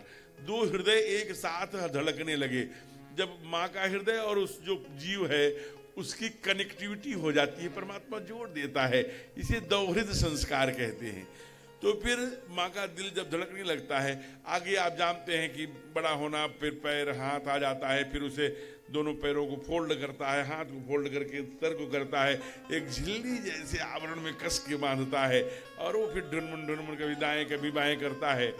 8 महीने 12 दिन बाद दोनों माँ की गोद से प्रसूत वायु बनती है।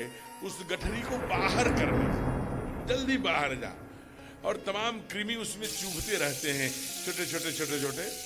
तब जीव कहता है प्रभु एक बार मुझे बाहर जाने दो, छोड़ आपकी लीला और आपके भजन के अलावा कोई काम नहीं करेंगे। ये चीख चीख के कहता है। प्रसूत वायु जब बनती है तो माँ को भी उतनी पीड़ा होती है। जो बहनें ऐसी होती हैं पहली पुत्र प्रसव कर रही होती हैं, उनको श्रीमद् भागवत में कपिल भगवान ने देवहूति को बताया 1000 बिच्छुओं के डंक मारने के बराबर कमर में दर्द होता है। श्रीमद् भागवत प्रमाण है, आप देख सकते हैं पन्ने पलट के। 1000 बिच्छू। कई बहनें, कई माताएं तो कम उम्र में प्रसूत हो जाने के कारण अपना प्राण त्याग देती। ये लेकिन जो ही जीव आता है एक झटके से बाहर, और जो आता है वो देखता है तो वो हमको लगता है रोने लगा, क्या हो क्या हो क्या हो क्या हो। नहीं नहीं, शास्त्र कहता है वो पूछता है कोहम कोहम कोहम कोहम कोहम कोहम कोहम कोहम कोहम क्या हूँ क्या हूँ, वो क्या हूँ में परिवर्तित हो जाता है। कई बार वो बोलता नहीं तो माताएं उसे बाएं कंधे दाएं कंधे पे ठोकती हैं, बोल, फिर वो काहों करके बोलने लगता है। लेकिन वो गिरत भूमि बहा ढाबर पानी। जी सुखदेव जी ने यही कहा कि मैं तभी बाहर आऊंगा जब परमात्मा कहे ये माया हमको आवरण ग्रहित नहीं करेगी या ग्रहण नहीं करेगी या आवरण से मुक्त रखेगी। तो स्वयं भगवान विष्णु आकर के खड़े हुए, हे सुखदेव जी आप आइए, आपका स्वागत है, आपको माया स्पर्श नहीं करेगी। इसलिए पैदा होते ही भाग गए, और जब पीछे पीछे वेद व्यास भागे, जो हम लोग श्लोक बड़ा चर्चित है, द्वैपायने विरह कातर वाजुआवा कह करके पीछे पीछे बड़े कातर दृष्टि में पुत्रेति पुत्रेति तरमया तरवोभिनेदु कह करके पीछे दौड़े। वो सुखदेव जी से जब पूछा, 88,000 ऋषियों के तब के बराबर यही सीतापुर में जिले में जहां पर तीर्थ चक्र है तब किया था। और सारे उतने नहीं, दुनिया के, चूंकि परीक्षित अंतिम राजा हैं, आज के लगभग 6000 वर्ष पहले अंतिम राजा हैं, उनको समीक ऋषि के पुत्र ने श्राप दे दिया है जल लेकर के, हे राजा तुमने हमारे पिता के गले में तक्षक वो सांप डाल दिया है, इसलिए तक्षक सतमे हनी, तक्षक नाम का सांप आपको 7वें दिन काट खाएगा। अब ये भयभीत हैं, सारा राज्य से, दुनिया से ऋषि मंडल सब आए हैं, उसी में नंग धड़ंग 16 वर्षीय सुखदेव जी महाराज जी का प्रवेश होता है। बोलिए सुखदेव जी महाराज की। और तब उनसे परीक्षित प्रश्न यही करते हैं, आप बताइए हमें ना ऋषि का श्राप है, क्या श्राप है हो? कहा तक्षकी सप्तमी हनि, 7वें दिन तक्षक नाम का सांप मुझे काट खाएगा। सुखदेव जी मुस्कुरा दिए, हंसने लगे, कहा तू धन्य है।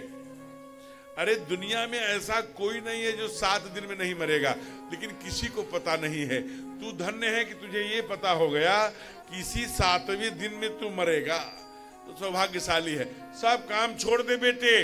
तो फिर मैं क्या करूं गुरुदेव? कहा अगर तेरे पास 7 ही दिन है तो सब काम छोड़ दे, केवल जो सबसे इंपॉर्टेंट है, सबसे प्रमुख है, जो सबसे आवश्यक है, वो कौन सा काम है? थोड़ा सा कहा कि वो सबसे उसका कौन सा आवश्यक है? कहा वो कथा श्रवण करना है, वो परमात्मा का कथा। ये द्वितीय स्कंद के प्रथम अध्याय की 5वीं श्लोक में बोलते हैं, श्रोतव्यम कीर्तितव्यम स्मृतव्यम तथैव च।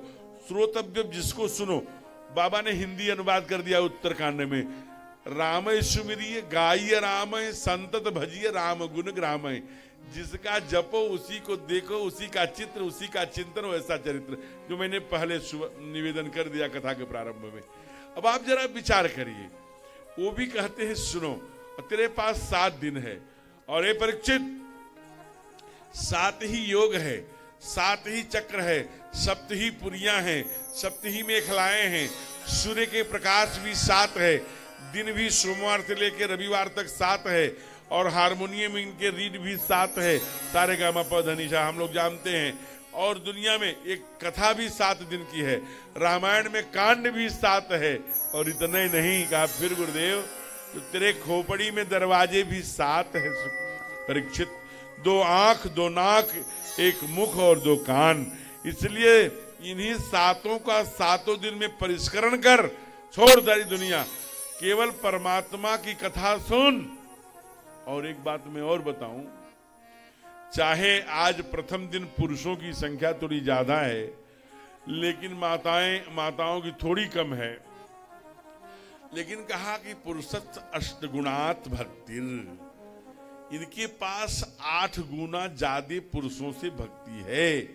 आज धर्म की रक्षा के लिए जितनी, और कथा श्रवण के लिए आप देखिएगा समापन होते होते माताएं लगभग 70%, 30% पुरुष की सहभागिता है। कारण क्या है? कारण यह है कि जब सृष्टि ब्रह्मा जी उत्पन्न करने लगे, सारे दुनिया के लोग, सब जितने लोग थे, सब लोगों ने मना कर दिया। तब दाहिने से मनु और बाएं से शतरूपा आई। ये कहां गई? जो आज कुल्लू मनाली है, ये मनुआलय था पुराना। यहां पर इन्होंने लगभग लाखों वर्ष तप किया और वहां राज्य किया, आनंद लिया। फिर चौथे पन में यही जो सीतापुर है, हरिद्रोही जो हरदोई जिला है, एक हिरण्यकश्यप की राजधानी होती थी, उस समय हरिद्रोही जिला था, आज अपभ्रंश होकर के हरदोई हो गया है। वही नैमिषारण्य में पहुंचे, जाय धेनुमत तीरा, जाय नहाने निर्मल नीरा, ठाढ़े रहे एक पद दो। वहां तब किया, उसकी चर्चा आएगी तो हम आगे व्याख्या करेंगे, उसकी कथा को श्रवण कराएं। अभी क्यों ले आए मनु को? इसलिए कि दाहिने से मनुष्य आया, पुरुष आया, और बाएं से मनु को ये शत्रुपा आए ब्रह्मा जी के। तो ये इसीलिए दाहिने से आया। तो बुद्धि किधर है? दाहिने तरफ। दुकान बंद कर रहे, चलना नहीं चलना, कथा में जाने से लाभ है कि घाटा है, कथावाचक कितने विद्वान हैं, उनकी बात समझ में आएगी नहीं आएगी, मोटे हैं कि पतले हैं, प्रभावी हैं कि नहीं। और आजकल एक षड्यंत्र ना कि कितने समोसा खा के आए हो? 2 का, कल 4 खा के आना। ये वाले बाबा, भाई हम भी तो समाज में, जैसा समाज बाबा चाहता है वैसा बाबा रूप बना के आ जाता है। समाज जिस प्रकार से, अब कोई ये कहे कि, कोई कहता है कि आप 1 समोसा खा के आए हो, कल 2 खा के आना, वो गड़बड़ है कि वो कहता है कि रात भर में तुम्हारा मैं बॉक्स भर दूंगा। जो लोग रात भर बॉक्स खोल के खड़े रहे, उनकी नैतिकता कैसी है? वो कितने नैतिक हैं? वो भी शॉर्टकट चल रहे हैं और रात भर में बॉक्स बनना चाहते हैं। तो ऐसे बाबा भी बन रहे हैं, आपके लंबी लंबी केस करके, लाली लगा करके, यहाँ रुद्राक्ष, यहाँ वो पहन के, जैसा आप मांगेंगे डिमांड करेंगे, वैसे बाबा बन के हम आ जाएंगे, हमको धन चाहिए। इसलिए समोसा वाले बाबा चाहते जैसा समाज चाहता है। आज वही ठीक यही बात कर विचार करना, सीधी सी बात समझने की है, कि परमात्मा के लिए हमारे पास आन और विषयों में कितनी आसक्ति है, कहां कहां जा रहे हैं। लेकिन जब कथा की बारी आती है तो हमें लगता है जैसे 4 घंटे 3 घंटे कहां, और दुनिया में एक ही, मैं नहीं कह रहा हूं, स्वयं भोले बाबा कहते हैं कि यह उम्र जो कथा में हम आते हैं ये हमारे उम्र से कम नहीं होती, ये हमारे उम्र में 4 घंटे जुड़ जाती है। ये टाइम इन्वेस्टमेंट नहीं है, टाइम मैनेजमेंट है हो, जिसको अगर आप समझेंगे तो ये आपके उम्र में प्लस होती है। इसलिए जब इतने बड़े, आप जरा सोचिए, इतने बड़े ज्ञानी, इतने बड़े कहा अगर तुम्हारे पास टाइम नहीं है, केवल भगवान का नाम ले, छोड़ सारी दुनिया, तो चूंकि बाएं बुद्धि किधर होती है, दाहिने, मैगडला किधर होती है, दाहिने, ब्रेन हेमरेज किधर होता है, दाहिने। तो पुरुष बुद्धि का प्रतीक है, वो भावना से नहीं जीता, वो बुद्धि लगाता है कथा जाने में। माँ भावना की प्रतीक है, दिल से, भावना से। दिल किधर होता है, बाईं तरफ। हार्ट अटैक किधर होता है, बाईं तरफ। बीपी किधर नापी जाती है, बाईं तरफ। माँ भावना से जीती है। सीता समारोपित वाम भागम है, नील दक्षिणो लक्ष्मणेयस्य वामे च जनकात्मजा पुरतो मारत, मैया वाम भाग में विराजती है। अगर आपको इसका उदाहरण देखना हो तो एक छोटा सा उदाहरण देकर के हम आगे बढ़ेंगे। घर में 5 रुपए का चम्मच खो जाए, उस पर फूल बना हो, माँ रोज खोजी, वो फूल वाला चम्मच नहीं दिख रहा है, और जब वो बर्तन मांजने जाएगी तब उसे चुभता है, कहाँ रह गया फूल वाला चम्मच। चाहे पति से कहेगी तो पति जाएंगे फूलपुर मार्केट में, प्रयाग मार्केट में, जाकर के ले आएंगे 1 दर्जन 100 रुपए का, लेकिन उसका कोई मतलब नहीं। अगर और आपको समझना हो तो यहाँ फूलपुर से बस में प्रयाग के लिए एक पुरुष बैठा लीजिए, यहाँ से चला जाएगा वो एकदम शास्त्री पुल पार करके प्रयाग, रास्ते में बोलेगा नहीं बगल में जो पुरुष बैठा है। हाँ, एक अवस्था में बोलता है, कब?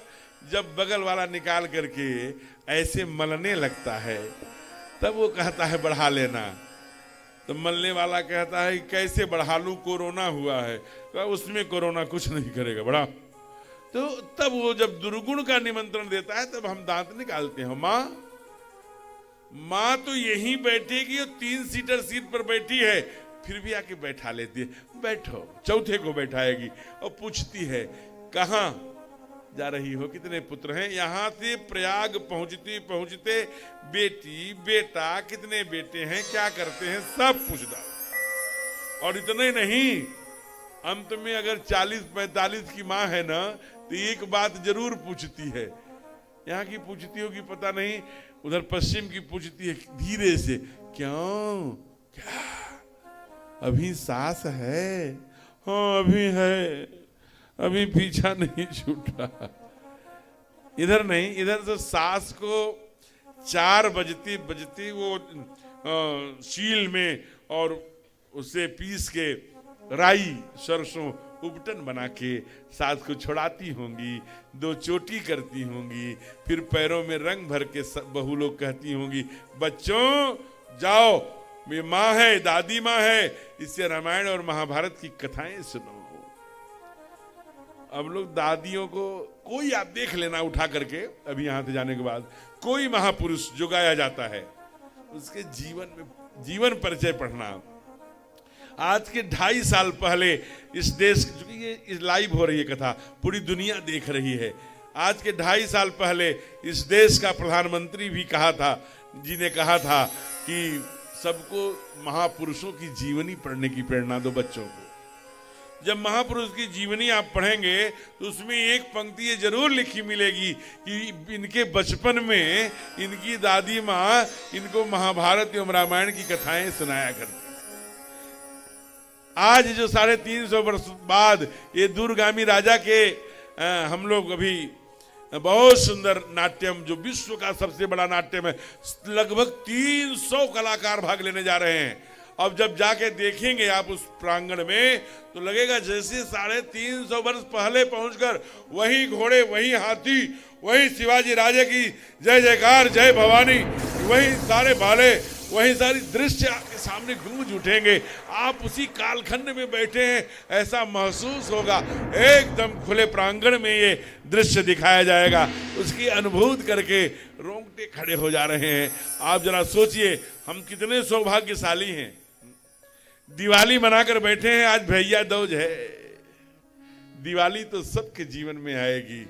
हम लोगों ने वो दिवाली मनाई है जिसमें 1 नहीं, 2 नहीं, 3 नहीं, 4 लाख पुरखे शहीद होने के बाद जो दिवाली आई है, 22 जनवरी को रामलला को बैठाने जा रहे हैं। हम उसके दृष्टा हैं, वो दिवाली मनाए हैं। सबके जीवन में नसीब नहीं हुई दिवाली, हम सौभाग्यशाली हैं। उस कालखंड में हमारा शरीर है, याची देही याची डोला, जो कहा था आदेशर संघ चालक ने। तो हमारी शरीर, हमारी ये आंखें, ये नेत्र उस कालखंड में हैं जब हम वो दिवाली मना करके उठे हैं।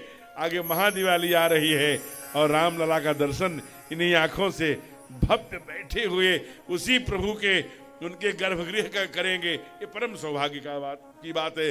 हमारे 4 लाख पुरखों ने अपनी गर्दन कटा लिए जी, वो दिवाली आने वाली है। आप जरा सोचिए कि जब जहां 10, 15, 20 लोग, 50, 100 लोग मर जाते हैं तो पूरा महामारी जैसी स्थिति बन जाती है। जहां 4 लोगों का कत्लेआम हुआ, सपने में देखा था जिसको, आज वही दिन आया है। तो स्वप्न में जो देखा था वो उसी शरीर से हम लोग देखने जा रहे हैं, वो दिवाली मना के उठे हैं। इसलिए विचार करना बड़ी सुंदर है। इसलिए कहा कि चलो देवताओं से तो पूछ लिया, अब हम ना ऐसे व्यक्ति से पूछेंगे भगवान स्वयं बताएं। अब भगवान से कौन पूछेगा? कहा एक व्यक्ति है, कर्नाटक में रहती है, आंध्रा में, आज का जो आंध्रा है वहां रहती है। आंध्रा में पंपापुर जब जाने लगेंगे आप श्रीलंका, तो जहाँ किष्किंधा है उसके नीचे पंपासुर, वो है पिश पंप, जो आज हम्बी सरोवर है, वहीं से और ऊपर में निकली हुई एक नदी है। उस नदी का नाम है सेबरी नदी, सबूरी नदी वहां बोलते हैं। वो उसको बताया भगवान ने, उससे पूछा कि मनुष्य रूप धारण करके जीवन में करणीय कार्य क्या है प्रभु, आप मुझे बताइए। ये भी नहीं कहना पड़ा। जब माँ ने कहा मैं तो अधम ते अधम अधम अति नारी 3 बार कहा कि 3 बार क्यों कहा? एक अधम जाति की हूं। अच्छा, ये सेबरी कह रही है, भगवान ने नहीं कहा। अधम अधम, दूसरी मैं स्त्री हूं, सुनती हूं कि बहुत स्त्री हनुमान जी को न छुए, गायत्री न करें ये दुनिया में, कहा दूसरे में स्त्री हूं। तीसरे कहा मैं अंगूठा छाप हूं, मैं बहुत पढ़ी लिखी नहीं हूं, इसलिए अधम ते अधम अधम अतिन। कहा मंदमती हूं, कहीं भी दिया स्तुति करूं तुम्हारी। तब प्रभु ने क्या कहा है? भगवान, अच्छा, जितने दुनिया में ये स्वांग फैला रहे हैं कि माँ को गायत्री नहीं जपना चाहिए, खूब जपना चाहिए। एक उपनिषद है इस देश का, नाम है बृहदारण्यक उपनिषद। वो किसका है? याज्ञवल्क्य ने दिया है। और सुना किसने है? याज्ञवल्क्य की 2 पत्नियां हैं, मैत्री और कात्यायनी। कात्यायनी तो घर पर रह गई, मैत्री जाती है इनके साथ जंगल में। वहां उन्होंने प्रश्न किया है, ब्रह्म क्या है, जीव क्या है, मैं कौन हूं, तू कौन है, ये दुनिया में जीव क्यों आता है, क्या करने आता है, क्या करने कार्य, सारे प्रश्नों का उत्तर दिया है बृहदारण्यक उपनिषद में। जो भागवताचार्य बैठे हैं, जो अभी पूजन कराए, जो इधर आचार्य बैठे हैं, महाराज जी स्वयं इतनी अच्छी भागवत करते हैं। इनको पता है कि ये लोग जब प्रातः संध्या करते हैं तो संध्या प्रकरण के सभी मंत्र बृहदारण्यक उपनिषद के हैं, अधिकांशतः। गायत्री प्रस्थान का मंत्र है, गायत्री कत्पदी द्विपदी त्रिपदी चतुष्पद्यते नमस्ते तूर्याय दर्शताय पदाय परो रजसे सावधो मां प्रापत। पूरा एक मंत्र बृहदारण्यक उपनिषद। इसके उत्तरार्ध में पूछती है माँ, मैत्री पूछती है, पुत्र कैसे पैदा करे, काला करे, गोरा करे, किस गुण वाला करे, ये गीता प्रेस ने से हिंदी एडिशन में छापा है, सबको पढ़ना चाहिए। इसमें सृष्टि उत्पत्ति, पुत्र उत्पत्ति एवं बहुत ज्ञानवर्धक चीजें हैं। बृहदारण्यक उपनिषद गीता प्रेस से ले आइए और उसे पढ़िए। ये दृष्टा है गायत्री मंत्र की मां, और कहते हैं गायत्री नहीं जपना चाहिए। क्यों नहीं जपना चाहिए? इसलिए गायत्री जपना ही चाहिए। मां ने पूछा भगवान से, भगवान ने क्या कहा? भगवान बोल रहे हैं कि मनुष्य जीवन पाकर के क्या करना चाहिए। जितने संत बोले क्या कहे कि कथा सुनो। भगवान, अरे प्रथम भगति संतन कर संगा, प्रथम भगति संतन कर संगा, प्रथम भगति संतन कर संगा, भगति संतन सब गाइए। कर संगा, दूसर रति मम कथा प्रसंगा, दूसर रति मम कथा प्रसंगा, उमा कहूँ मैं अनुभव अपना, बाबा बोल रहे हैं। मैं अनुभव अपना, सत हरि भजन जगत सब सपना, सत हरि भजन भगत सब सपना, प्रथम भगति तन कर संगा, प्रथम भगति संतन कर संगा, प्रथम भगति संतन कर। झूठा ही सही, संत हमारा ये काम नहीं है संत के पैमाने के आधार पर नापना। वो कैसा है वो जाने, हम उसका साथ कर लेंगे। अगर संत है तो इसलिए दूसर रति मम कथा प्रसंगा, संत है तो वो भगवंत से जोड़ देगा और कथा में रति अपने आप उत्पन्न हो जाएगी। इसलिए पहला काम करने को कहा। इसलिए हमारे यहाँ बहुत सुंदर भजन है। आइए केवल 2 लाइन ये हैं, सब गाते हैं सब, और अधिकांश से पूज्य संत प्रेम भूषण जी महाराज लेते हैं।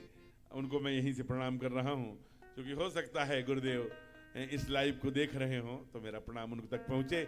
आइए बड़े भाव से इसे गुनगुनाते हैं। हो जय जय राम कथा,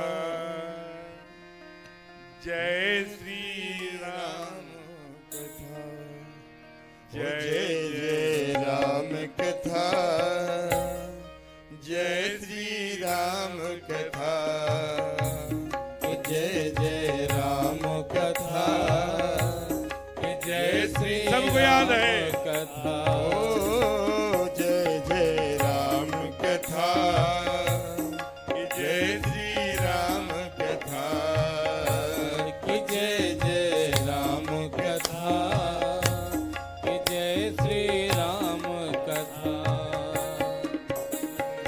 इसे श्रवण कर मिट जाती है, से श्रवण कर मिट जाती है, इसे श्रवण कर मिट जाती है, कथा श्रवण कर मिट जाती है, तो जन्म जन्म की व्यथा हो। जय जय राम कथा, कि जय श्री राम कथा, कि जय जय राम कथा, कि जय श्री राम कथा, जय हो मीठी मीठी ताली।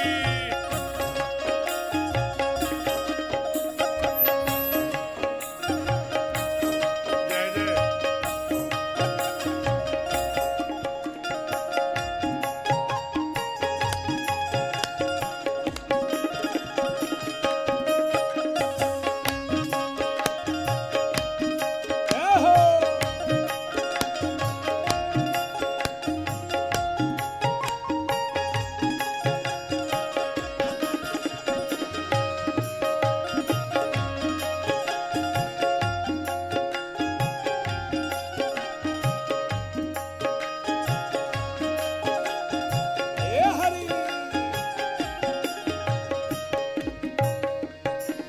राम कथा कामद गाई हो सुजन सजीवन मोर सुहाई राम कथा कलिका मद गाई सुजन सजीवन मोर सुहाई राम कथा कामद गाई सुजन सजीवन मोर सुहाई राम कथा कलिका मद गाई सुजन सजीवन मोर सुहाई बुध विश्राम सकल जनरंजन राम कथा कलुष विभंजन बुध विश्राम सकल जन रंजन राम कथा कलि कलुष विभंजन तेरा परमार्थ बन जाए तेरा परमार्थ बन जाए मेरा परमार्थ बन जाए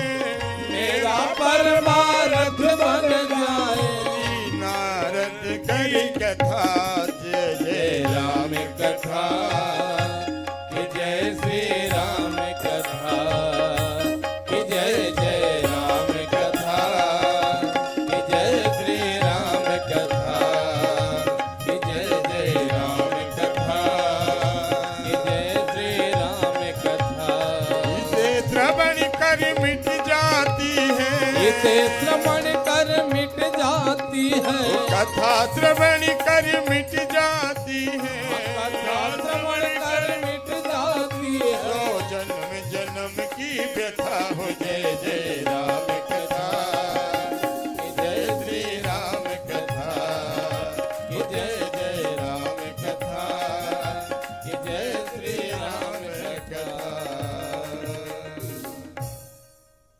इसलिए मंगलाचरण के पूर्व जो कथा महात्म्य है वो आज हम लोगों ने विषय लिया। और अभी चूंकि केवल 7 दिन ये कथा है, इसलिए भी मंगलाचरण राम नाम महिमा 9 दोहे 72 चौपाइयों में बड़ी राम नाम महिमा की व्याख्या करी है। गुरु वंदना से प्रारंभ करके सती चरित्र और शिव विवाह, इतना विषय कल रहेगा। 7 दिन में ही राज्याभिषेक तक की कथा गानी है। समय हमारे पास है 3:30 बजे से 7:30 बजे तक। आज मैं जल्दी छोड़ रहा हूं क्योंकि थोड़े से भी 10 मिनट विषय लूंगा गुरु वंदना पर। तो कहा महाराज, फिर समझ में ये बात ध्यान में आ गई कि जीवन में मनुष्य रूप धारण करके आना और कथा सुनना सबसे श्रेष्ठ काम है। कथा से ही अपनी व्यथा मिटती है और कथा से ही ऐसे महापुरुषों का, ऐसे देवी देवताओं का, ऐसे मर्यादा पुरुषोत्तम हमारे राघव का हमारे चित्त में चित्र बनता है। क्योंकि श्रीमद् भागवत में एक श्लोक है, यथा सेव्या श्रीमद् भागवती कथा यस्याह श्रवण मात्रेण हरि चित्तम समाश्रयेत। तो चूंकि 2 नाव के नाविक नहीं बनना, या तो शास्त्र पर विश्वास करिए या तो मनमुखी होइए। और हमने आपको बताया है कि 7 दिनों में शास्त्र की बात बताएंगे। हो सकता है शास्त्री झूठा हो सकता है, लेकिन शास्त्र झूठा नहीं हो सकता। मुझे बहुत ध्यान में बात याद है, जब मैं वृंदावन में गया तो बड़े ही मैंने कहा जाए वृंदावन के राजा कहे जाने वाले मनीषी, जिनके पैसे रुपए का कोई लोभ नहीं देखा मैंने, उनके चरणों में रहकर मैंने कुछ चीजें ग्रहण की।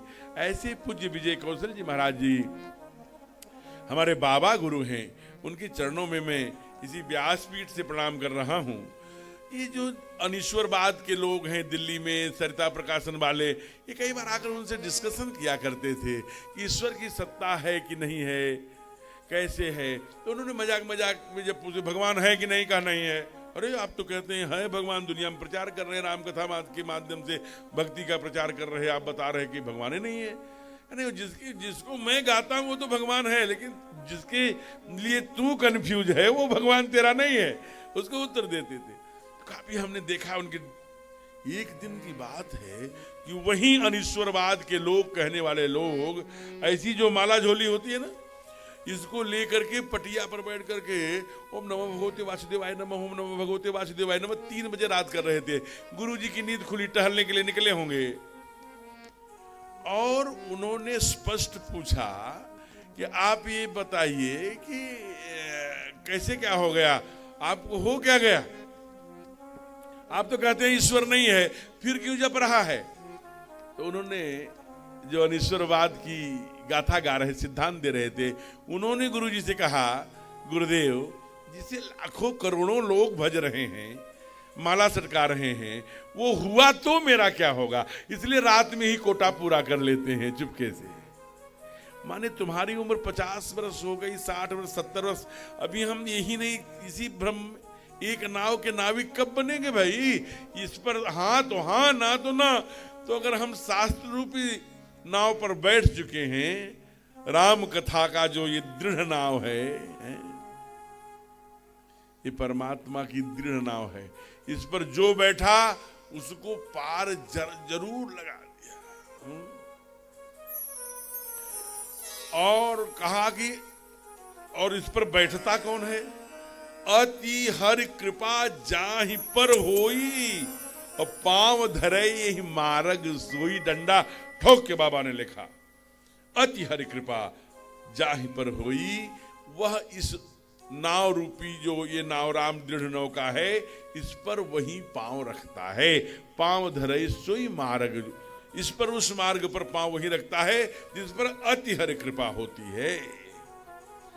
और मीरा ने भी रखा, लेकिन मीरा ने आकर के, कभी आप जाइएगा, जब यहां जाएंगे ब्रज, जहां बिहारी जी का पर्दा खुलता है और बंद होता है, वहीं से पास में ही मीरा की कोठी है। कभी जाना, वहां माला लेके बैठना, कभी एक माला के लिए बैठेंगे, 15 माला निकल जाएगी। वहां की कोठी की मिट्टी की इतनी विशेषता है, ऐसा मीरा की तप से वहां वाइब्रेट है, वाइब्रेशन है, वहां आंसू में भीग जाएंगे। आपके गोविंद की बंसी आज भी कानों में सुनाने लगेगी महाराज। 15 वर्षों तक मीरा उसी कोठी में बैठ करके माला सटकाया है और रोई है, कही है मेरे तो गिरधर गोपाल दूसरों न कोई। जब पति ने बहिष्कार कर दिया, आप जानते हैं चित्तौड़गढ़ की रहने वाली मीरा इकलौती 400 पिछले 400 वर्षों में। मीरा कब थी धरती पर? गत 400 वर्ष पहले मीरा इस धरती पे थी। और जब वो ब्रज आई, 15 वर्षों तक उसी कोठी में गोविंद को पुकारा, गोविंद की शरणागति मिली। और जब सारे दुनिया में यश कीर्ति फैल गई, तो चित्तौड़गढ़ से 8 ब्राह्मण लेने आए थे। मना कर दिया मीरा ने।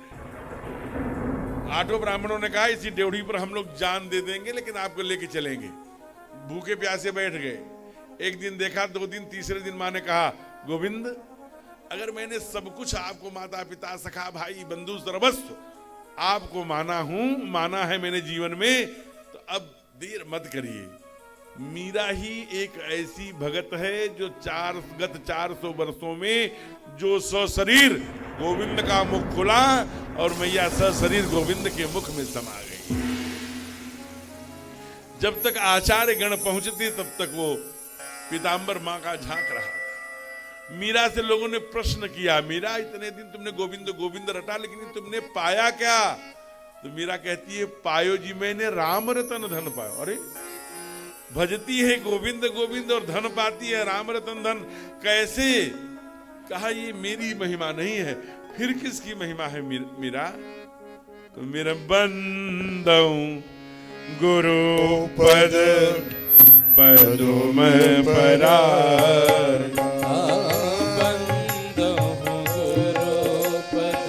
सब गाइए, ताली जाओ भाई।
गुरुपद पदुम परागा।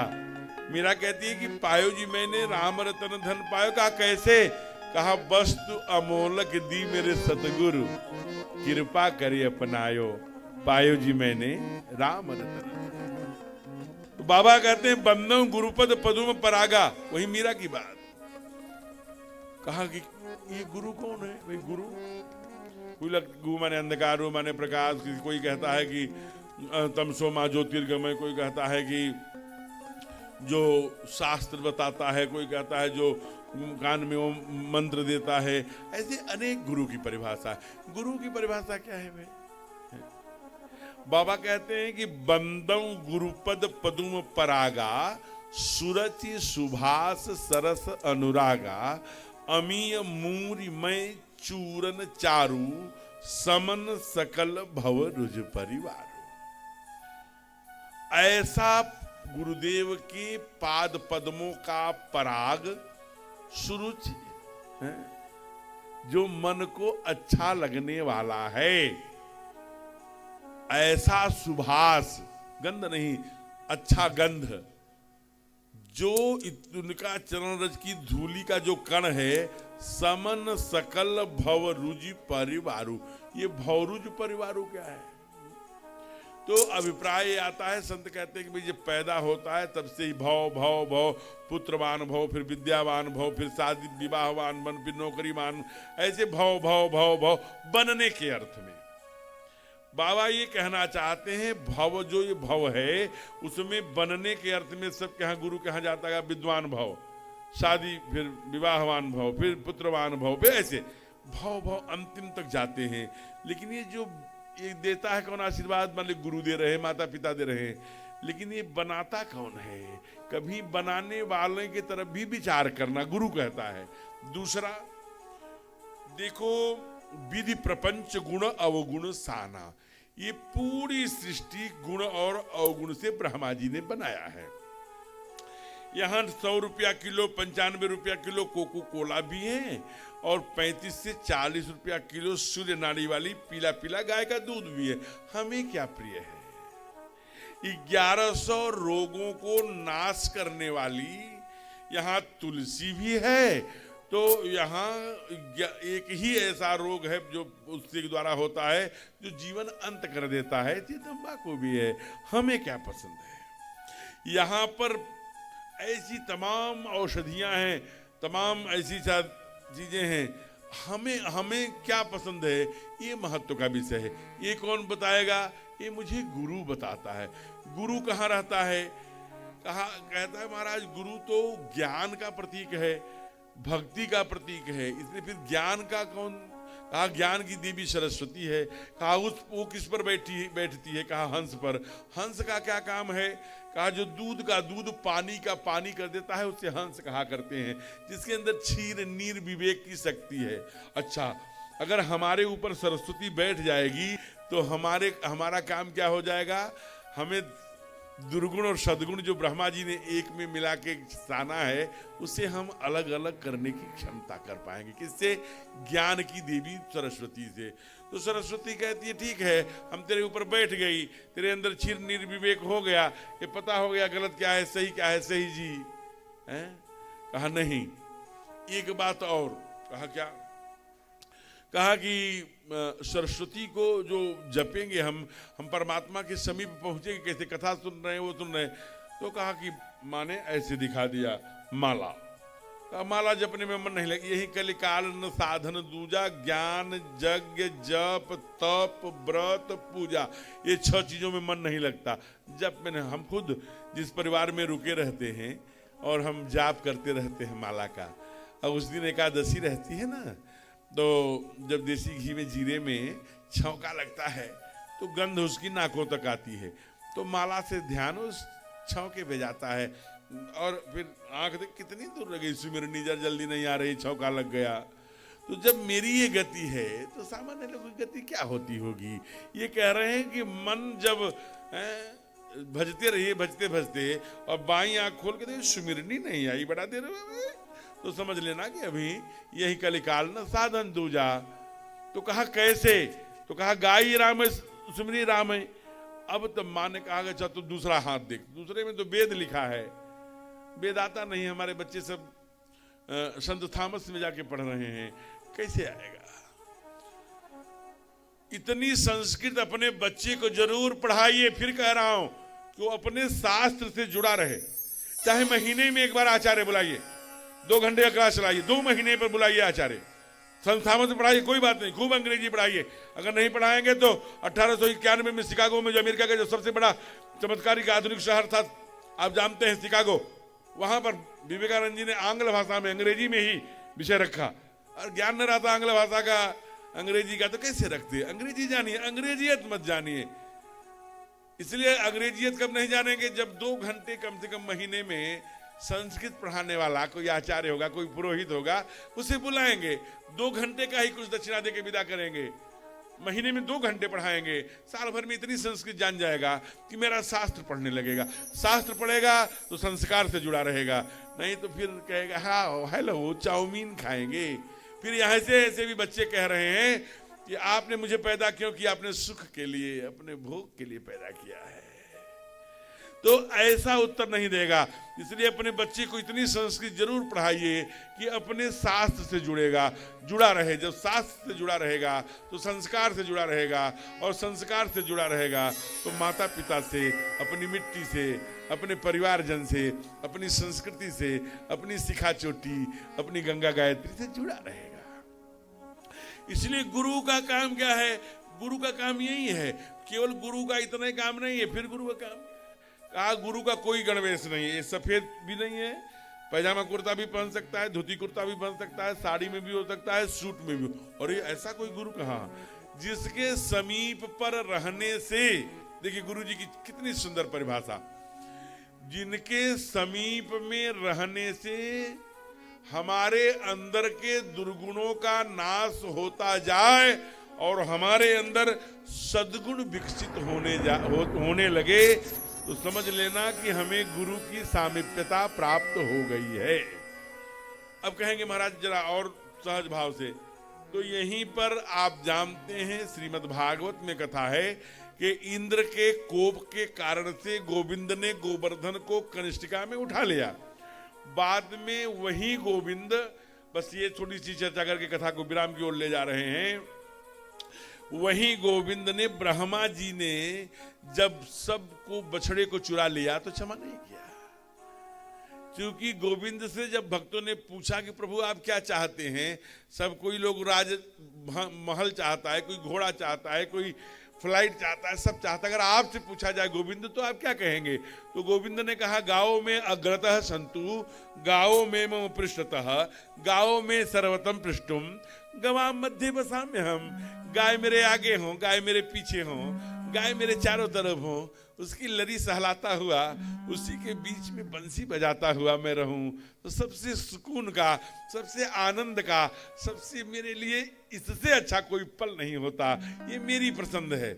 तो ऐसे गोपाल से जरा विचार करना। कब? अब ब्रह्मा जी ने कब बछड़े चुरा लिए? जब उन्होंने एक अपने ही सखा से, मनसुख नाम था उसका, उससे कहा कि तेरे घर कढ़ी बनी है, लेके आना।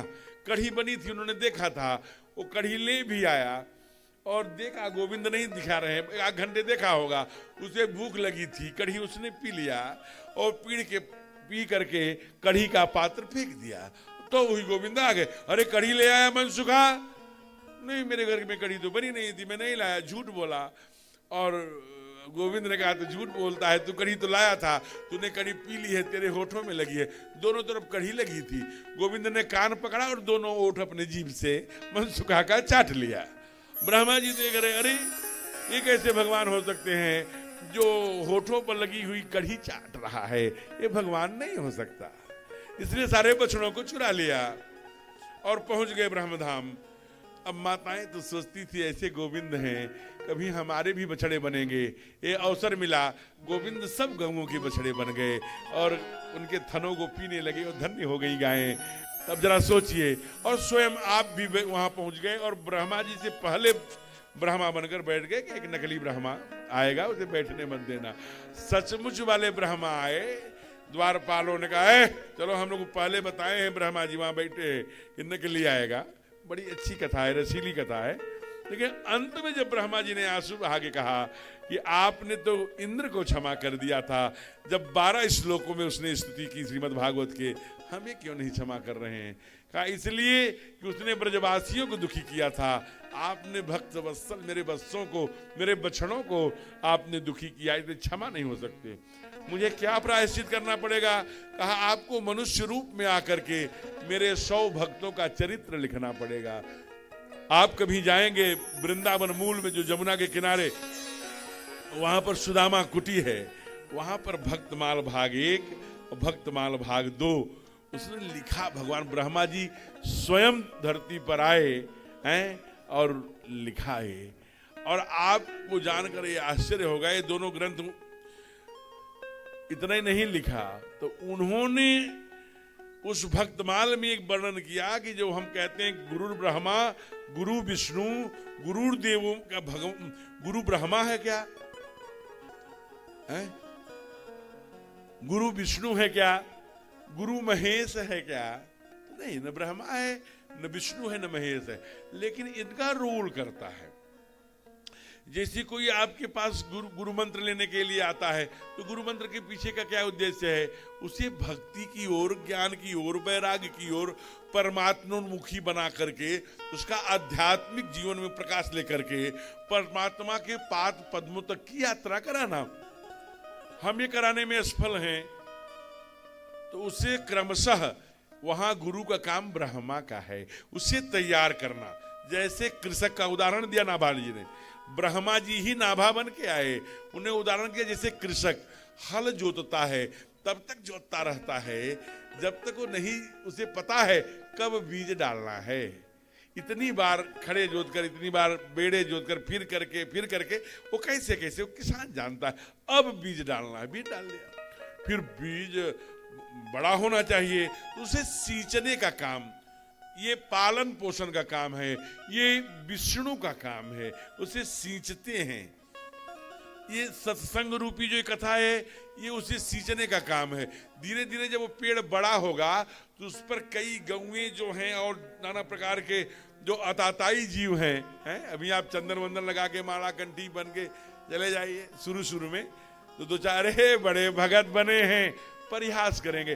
दूसरे दिन अगर आप थोड़े धैर्यवान नहीं है तो कंठी माला रख देंगे, बहुत लोग मजे लेते हैं, मैं नहीं पहनूंगा। कई बार बच्चे चले जाते हैं स्कूल चोटी रख करके, अरे चोटी वाला। दूसरे दिन बच्चा आता है, कहता है नहीं मेरा चोटी काट दो। घर में, विद्यालय में बड़ा लोग परिहास करते हैं, मजाक लेते हैं, हंसी उड़ाते हैं। तो ये क्या है? ये आसुरी वृत्तियां हैं, जिनके वो गाय हैं जिनके गले में वो डंडा वाला फंसा है वो। और फिर जो हमारे अंदर दुर्गुण है, उस जब हम ये तिलक लगा लेते, कंठी माला पहन लेते और साधन पहन लेते हैं, तो ऐसी कई दुकानें हैं जिस पर हम नहीं जाते। वो रोकता है, अरे यहाँ मत जाओ, ये पहने हो, क्या कहेंगे लोग, समाज क्या कहेगा, ये कंठी माला ऐसी दुकान पर। ऐसी बड़ी दुकानें आप जानते हैं, उसकी चर्चा मैं नहीं करूंगा। तो वो रोकता कौन है? वो शंकर क्या है? संहार करता। जो दुर्गुणों का नाश करता है शंकर है। जो निर्माण करता है, बड़े बड़े वृक्ष बनाता है, सींचता है, वो कौन है? विष्णु है। जो बीज मंत्र दे दिया है, समझ गया कि अब हमारा शिष्य तैयार है, वो ब्रह्मा की भूमिका। तो गुरु ब्रह्मा, गुरु विष्णु, गुरु देवो महेश्वर, ये समय समय पर ब्रह्मा, विष्णु और महेश की भूमिका में गुरु ही आ जाता है। इसलिए बोलिए सदगुरुदेव भगवान की। उसी की बात बाबा गोस्वामी तुलसीदास जी कह रहे हैं, उसके पाद पद्मों की रज को कैसा है? कहा कि ये तीनों, ये जो भव सागर है, इसको मुक्त कराने में सामर्थ्यवान है। ऐसी इसी बात को मीरा ने कहा कि मैंने पूरे जीवन में गोविंद गोविंद कहा, लेकिन अगर कहा मीरा तूने पाया क्या? कहा मैं राम रतन धन पायो। कहा किसने दिया? कहा वस्तु अमोलक दी मेरे सतगुरु, कृपा करिए अपनायो। बोलिए सतगुरुदेव भगवान की जय हो। आइए भैया, दौज लग गई है। आज मंगलवार है, और मंगलवार है ना, और मंगलवार है, हनुमान जी महाराज बैठे हैं। और हनुमान जी कौन हैं? ये भी गुरु हैं, है ना। कहते हैं कि कृपा करो गुरुदेव की, जय जय जय हनुमान गोसाई, कृपा करो गुरुदेव की नाई।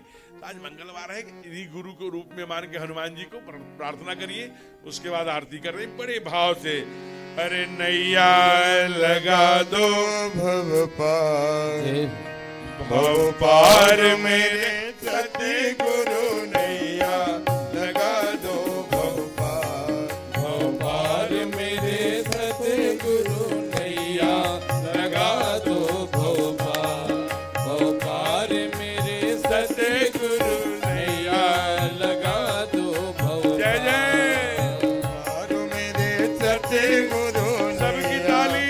लगा दो भव पार भव पार मेरे सतगुरु नैया लगा दो भव पार जय हो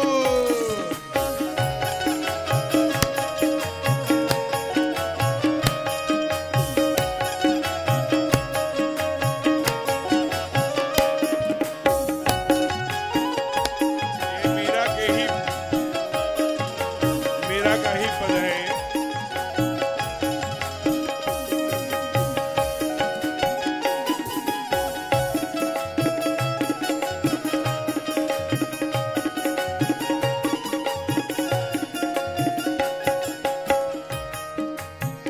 भव सागर में डूब रही हो भव सागर में डूब रही हूँ भव सागर में डूब रही हो भव सागर में डूब रही हूँ डूब रही हो जी डूब रही हो डूब रही हूँ जी डूब रही हूँ तुम ही हो मेरे पतवार पतवार मेरे सतगुरु नैया लगा दो भव पार भव पार मेरे सतगुरु नैया लगा दो भव पार मेरे सतगुरु नैया लगा दो भव पार तुम बिन मेरा और न कोई तुम बिन मेरा और न कोई तुम बिन मेरा और न कोई तुम बिन मेरा और न कोई जी और न कोई जी और न कोई और न कोई जी और न कोई देखा है नजर पसार पसार मेरे सतगुरु नैया लगा दो भव पार भव पार मेरे सतगुरु नैया लगा दो भव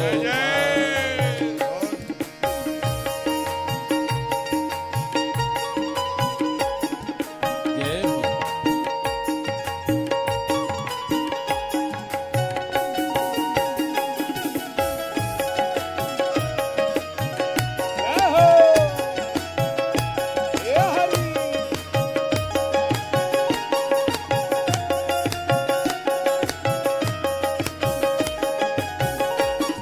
अंत में कह रही है मीरा के प्रभु गिरधर नागर मीरा के प्रभु गिरधर नागर मीरा के प्रभु गिरधर नागर मीरा के प्रभु गिरधर नागर गिरधर नागर जी गिरधर नागर गिरधर नागर गिरधर नागर चरण कमल बलिहार बलिहार मेरे सतगुरु नैया लगा दो भव पार भव पार मेरे सतगुरु नैया लगा दो भव पार भव पार मेरे सतगुरु नैया लगा दो भव पार भव पार मेरे सतगुरु नैया लगा दो भव पार नैया लगा दो भव पार इसलिए बंदों गुरु पद पदुम परागा सुरच सुभाष सरस अनुरागा अमी मूरि में चूरन चारु समन सकल भव रुज परिवारु गुरुदेव के चरण की रज ही इस भव सागर से पार कर सकती है। ये बाबा दो चौपाइयों में डाले, मीरा ने भी ही किया। गुरु की वंदना करके 9 दोहे और 72 चौपाइयों में बाबा ने राम नाम की महिमा गाई है। कल हम लोग इसी कथा में राम नाम की महिमा, सती चरित्र, सती का अग्नि में पिताजी के साथ जाके हरिद्वार के पास कनखल में शरीर त्यागना, फिर हिमाचल में जाके पार्वती बन के आना और तप करके फिर शिव को ही वर के रूप में प्राप्त करने की कथा हम लोग कल गाएंगे। आज कथा यहीं विराम ले रही है। अब इसके आगे कल से सब सुखी हो, कोई न हो दुखारी, सब हो निरोग भगवन, धन धान्य के भंडारी, सब भद्र भाव देखे, सन्मार्ग के पथिक हो, दुखिया न कोई होवे, सृष्टि में प्राण धारी, हे ईश सब सुखी हो, कोई न हो दुखारी। सुखी बसे संसार सब, दुखिया रहे न कोई, रहे अभिलाषा हम सबकी, भगवन पूरी हो। विद्या बुद्धि तेज बल, सबके भीतर हो, दूध पूत धन धान से, वंचित रहे न कोई। आपकी भक्ति प्रेम से, मन होवे भरपूर, आपकी भक्ति प्रेम से, मन होवे भरपूर। राग द्वेष से चित्त मेरा, को सौभाग्य दो, मिले भरोसा आपका, हमें सदा जगदीश। आशा तेरे नाम की, बनी रहे हमें। पाप से हमें बचाइए, करके दया दया, पाप से हमें बचाइए, करके दया दया। अपना भक्त बनाइए, सबको करो निहार, दिल में दया उदारता, मन में प्रेम अपार, हृदय में धारे दीनता, हे मेरे करतार। हाथ जोड़ विनती करो, सुनिए कृपा निधान, हाथ जोड़ विनती करो, सुनिए कृपा निधान। साधु संगत दीजिए, दया धर्म का दान। हरे राम राम राम हरे हरे, हरे कृष्ण कृष्ण कृष्ण हरे हरे, हरे राम राम राम हरे हरे, हरे कृष्ण कृष्ण कृष्ण हरे हरे। ओ हरे राम राम राम हरे हरे, हरे कृष्ण कृष्ण हरे हरे। ओ हरे राम राम राम हरे हरे, हरे कृष्ण कृष्ण कृष्ण हरे हरे, हरे राम राम हरे हरे, हरे कृष्ण कृष्ण हरे हरे, हरे राम राम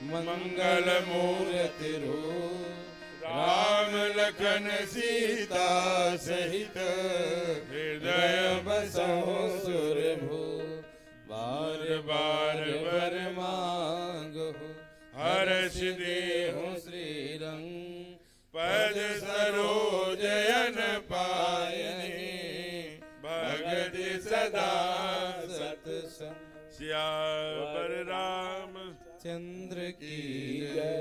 मेरी ओर से दो सूचनाएं हैं। सर्वप्रथम ये फेसबुक, यूट्यूब और चैनलों के माध्यम से जो श्रोता देख रहे हैं, ये प्रयागराज का क्षेत्र है, गंगा पार का। यह दुर्वासा ऋषि की और अनेक ऋषियों की तपस्थली रही है। यहीं पर बहुत सुंदर आश्रम है उनका, और ये मूल जो संगम है ये क्षेत्र है। यहाँ पर कार्तिक महीने में कथा गा रहा हूँ। कल आप लोग जुड़िए, ठीक 3:30 बजे से 7:30 बजे कथा रहेगी। इन 4 घंटों में आपको कल हम लोग शिव विवाह तक ले जाने की इस योजना बनाए हैं। गंगा पार के समस्त ऐसे श्रोता बंधु और सारे जो भी इसमें लगे हैं, कहें सुनहीं अनुमोदन करें, सबको नमन करते हुए, प्रणाम करते हुए, जो भी जहाँ से है सबको राम राम। और आप अपना स्नेह इसी प्रकार से बनाए रहिए। आइए, मेरा एक सूचना है कि मेरा एक अनुष्ठान चल रहा है जो 2030 तक का है, उसमें पैर छुआना मना है। इसलिए अभी हम मंच से जाएंगे गाड़ी तक। इफको में मैं रुका हूँ, कमरा नंबर 16 में, जो अतिथि कक्ष है। आप वहाँ आने जाने में थोड़ा रोकते भी हैं, गेट पास देखते हैं, आपको व्यवधान हो किसी प्रकार का, इसलिए समिति ने व्यवस्था करी है कि 2 घंटे हम यहाँ 10 बजे से 12 बजे तक श्रीमान रवि जी के इसी कक्ष में, अतिथि गृह में यहाँ बैठूंगा। आप ऐसे ही स्नेह करने और कोई विषय हो, कोई ऐसी चर्चा पर चर्चा हम लोग कर सकते हैं। वो 2 घंटे मिलने जुलने का ही कार्यक्रम रहेगा। तो 1-2 सूचना कि 10 से 12 हम लोग मिल सकेंगे। अन्य समय में वहाँ आएंगे तो आपको मिलने के लिए हम हमेशा उपलब्ध हैं, लेकिन आपको असुविधा न हो इसलिए यहाँ पर मिलने का कार्यक्रम। दूसरा ये ध्यान में रखेंगे कि दूर से ही राम राम माताएं भी राधे राधे हम कर सकते हैं, नमस्कार, राम राम, राधे राधे, ऐसा करके तो ये चलेगा। अभी चूँकि एक अनुष्ठान है जो 2030 में पूर्ण होगा, उसके बाद फिर जैसी स्थिति होगी देखा जाएगा। अभी पैर छुआना मैंने छू मैं सकता हूँ लेकिन छुआ नहीं सकता, इसका ध्यान रखेंगे।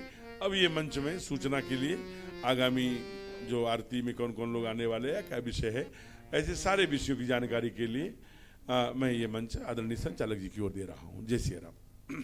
हरिओम। बंधुओं, आज कथा का प्रथम दिवस, हम सब महाराज श्री के श्रीमुख से उस अकारण करुण करुणालय की परम पावनी कथा का श्रवण किए। इस मंच के माध्यम से हम समस्त मात शक्तियों से अनुरोध करते हैं कि कल समय से सभी सज्जन और श्रद्धालुजन समय से कथा पंडाल पे आवें, जिससे हम भगवान की कथा का समुचित लाभ उठा सकें। अब आरती होगी। जो बंधु पीछे बैठे हुए हैं उनसे हम आग्रह करते हैं कि वो मंच की ओर आ जाएं। आरती के लिए हम कुछ विशेष लोगों को नाम पुकारेंगे, उनके लिए थाल सजी हुई है, वो भगवान की आरती करेंगे।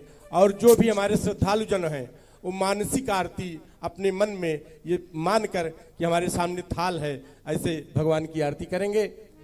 आरती के क्रम में सर्वप्रथम आज के मुख्य जजमान सम्माननीय श्री प्रेमचंद जी केसरी सपत्नी सहित, श्री अमरनाथ जी यादव सपत्नी सहित, डॉक्टर राजनारायण जी सपत्नी सहित आप लोग मंच के सामने।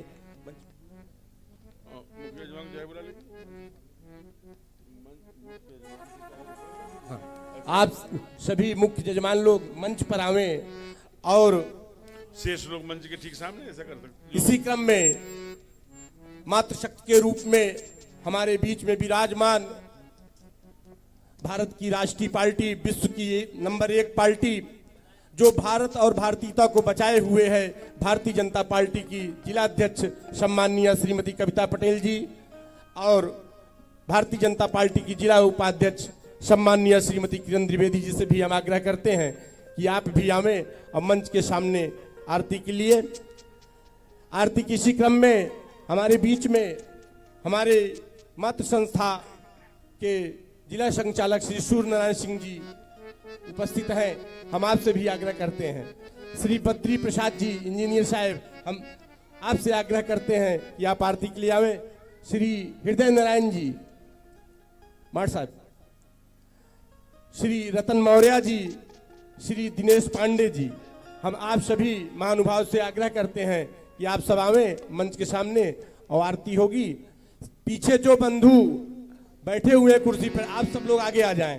ओम मैं चंद्रमा एक बात का ध्यान श्री रखेंगे, शिव कैलाश जी, सभी आप भी लोग आरती के लिए आओ। आपस में आरती बदल बदल के करते रहेंगे, सबको लाभ मिले बड़े भाव। ओम चंद्रमा मन सूर्यादिक्षो सूर्यो जायतो श्रोत्राभ्यायुष प्राणस्य मुखादग्निर्जायतो।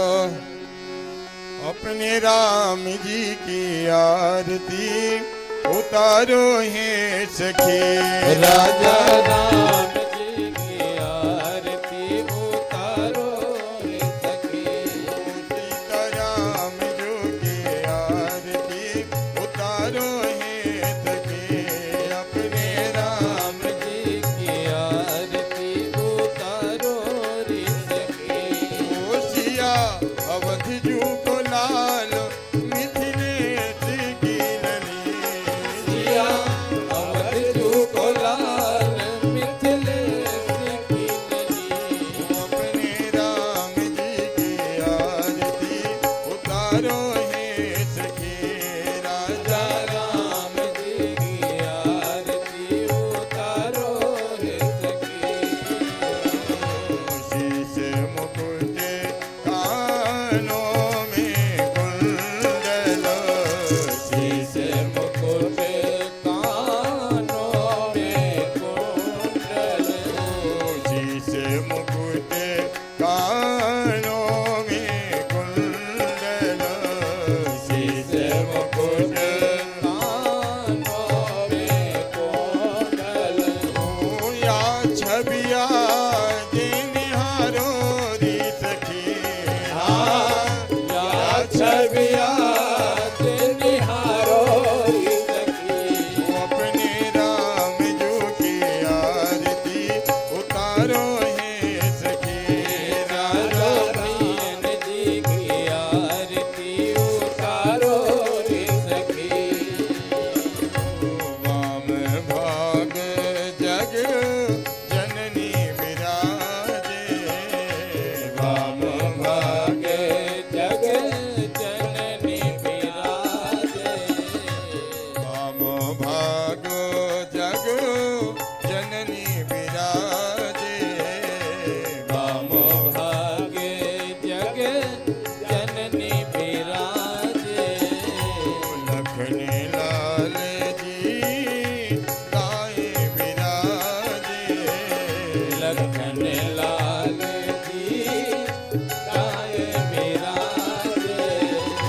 चरणों में पवन कुमार है सखी। चरणों में पावन कुमार है सखी। अपने राम जो के आरती उतारो है सखी। राजा राम जो की आरती उतारो रे सखी। कंचन थाल कपूर की बाती। कंचन थाल कपूर की बाती। जगमग ज्योति जले दिन राती। जगमग ज्योति जले दिन राती। या छवि पे बलि बलि जाऊं री सखी। या छवि पे बल बल जाओ रे सखी। अपने राम जो के आरती उतारो है सखी। राजा राम जी की आरती उतारो रे सखी। सिया अवध जू को लाल मिथिलेश की लली। जिया अवध जू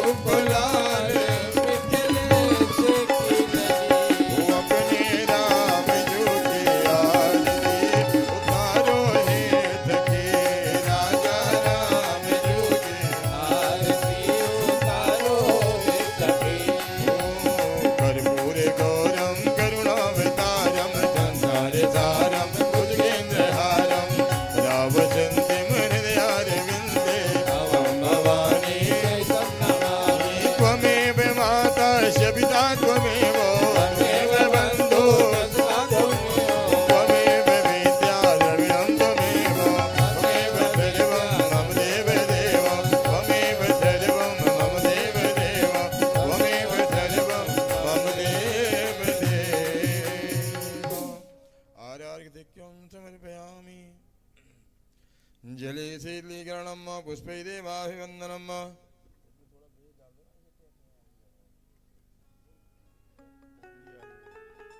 हस्ते क्षतानि पुष्पाणि गृहीत्वा हरिः ओं यज्ञेन यज्ञमयन्ति देवास्तानि धर्माणि प्रथमान्यासन्नः ते हनाकं महिमानः तजन्ति पूर्वे साध्याः सन्ति देवाः हरिः ओं एकदन्ताय विद्महे वक्रतुण्डाय धीमहि तन्नो दन्तिः प्रचोदयात् हरिः ओं महालक्ष्मी च विद्महे विष्णुपत्नी च धीमहि तन्नो लक्ष्मीः प्रचोदयात् हरिः ओं तत्पुरुषाय विद्महे महादेवाय धीमहि तन्नो रुद्रः प्रचोदयात् हरिः ओं अंजनी नंदनाय विद्महे रामदूताय धीमहि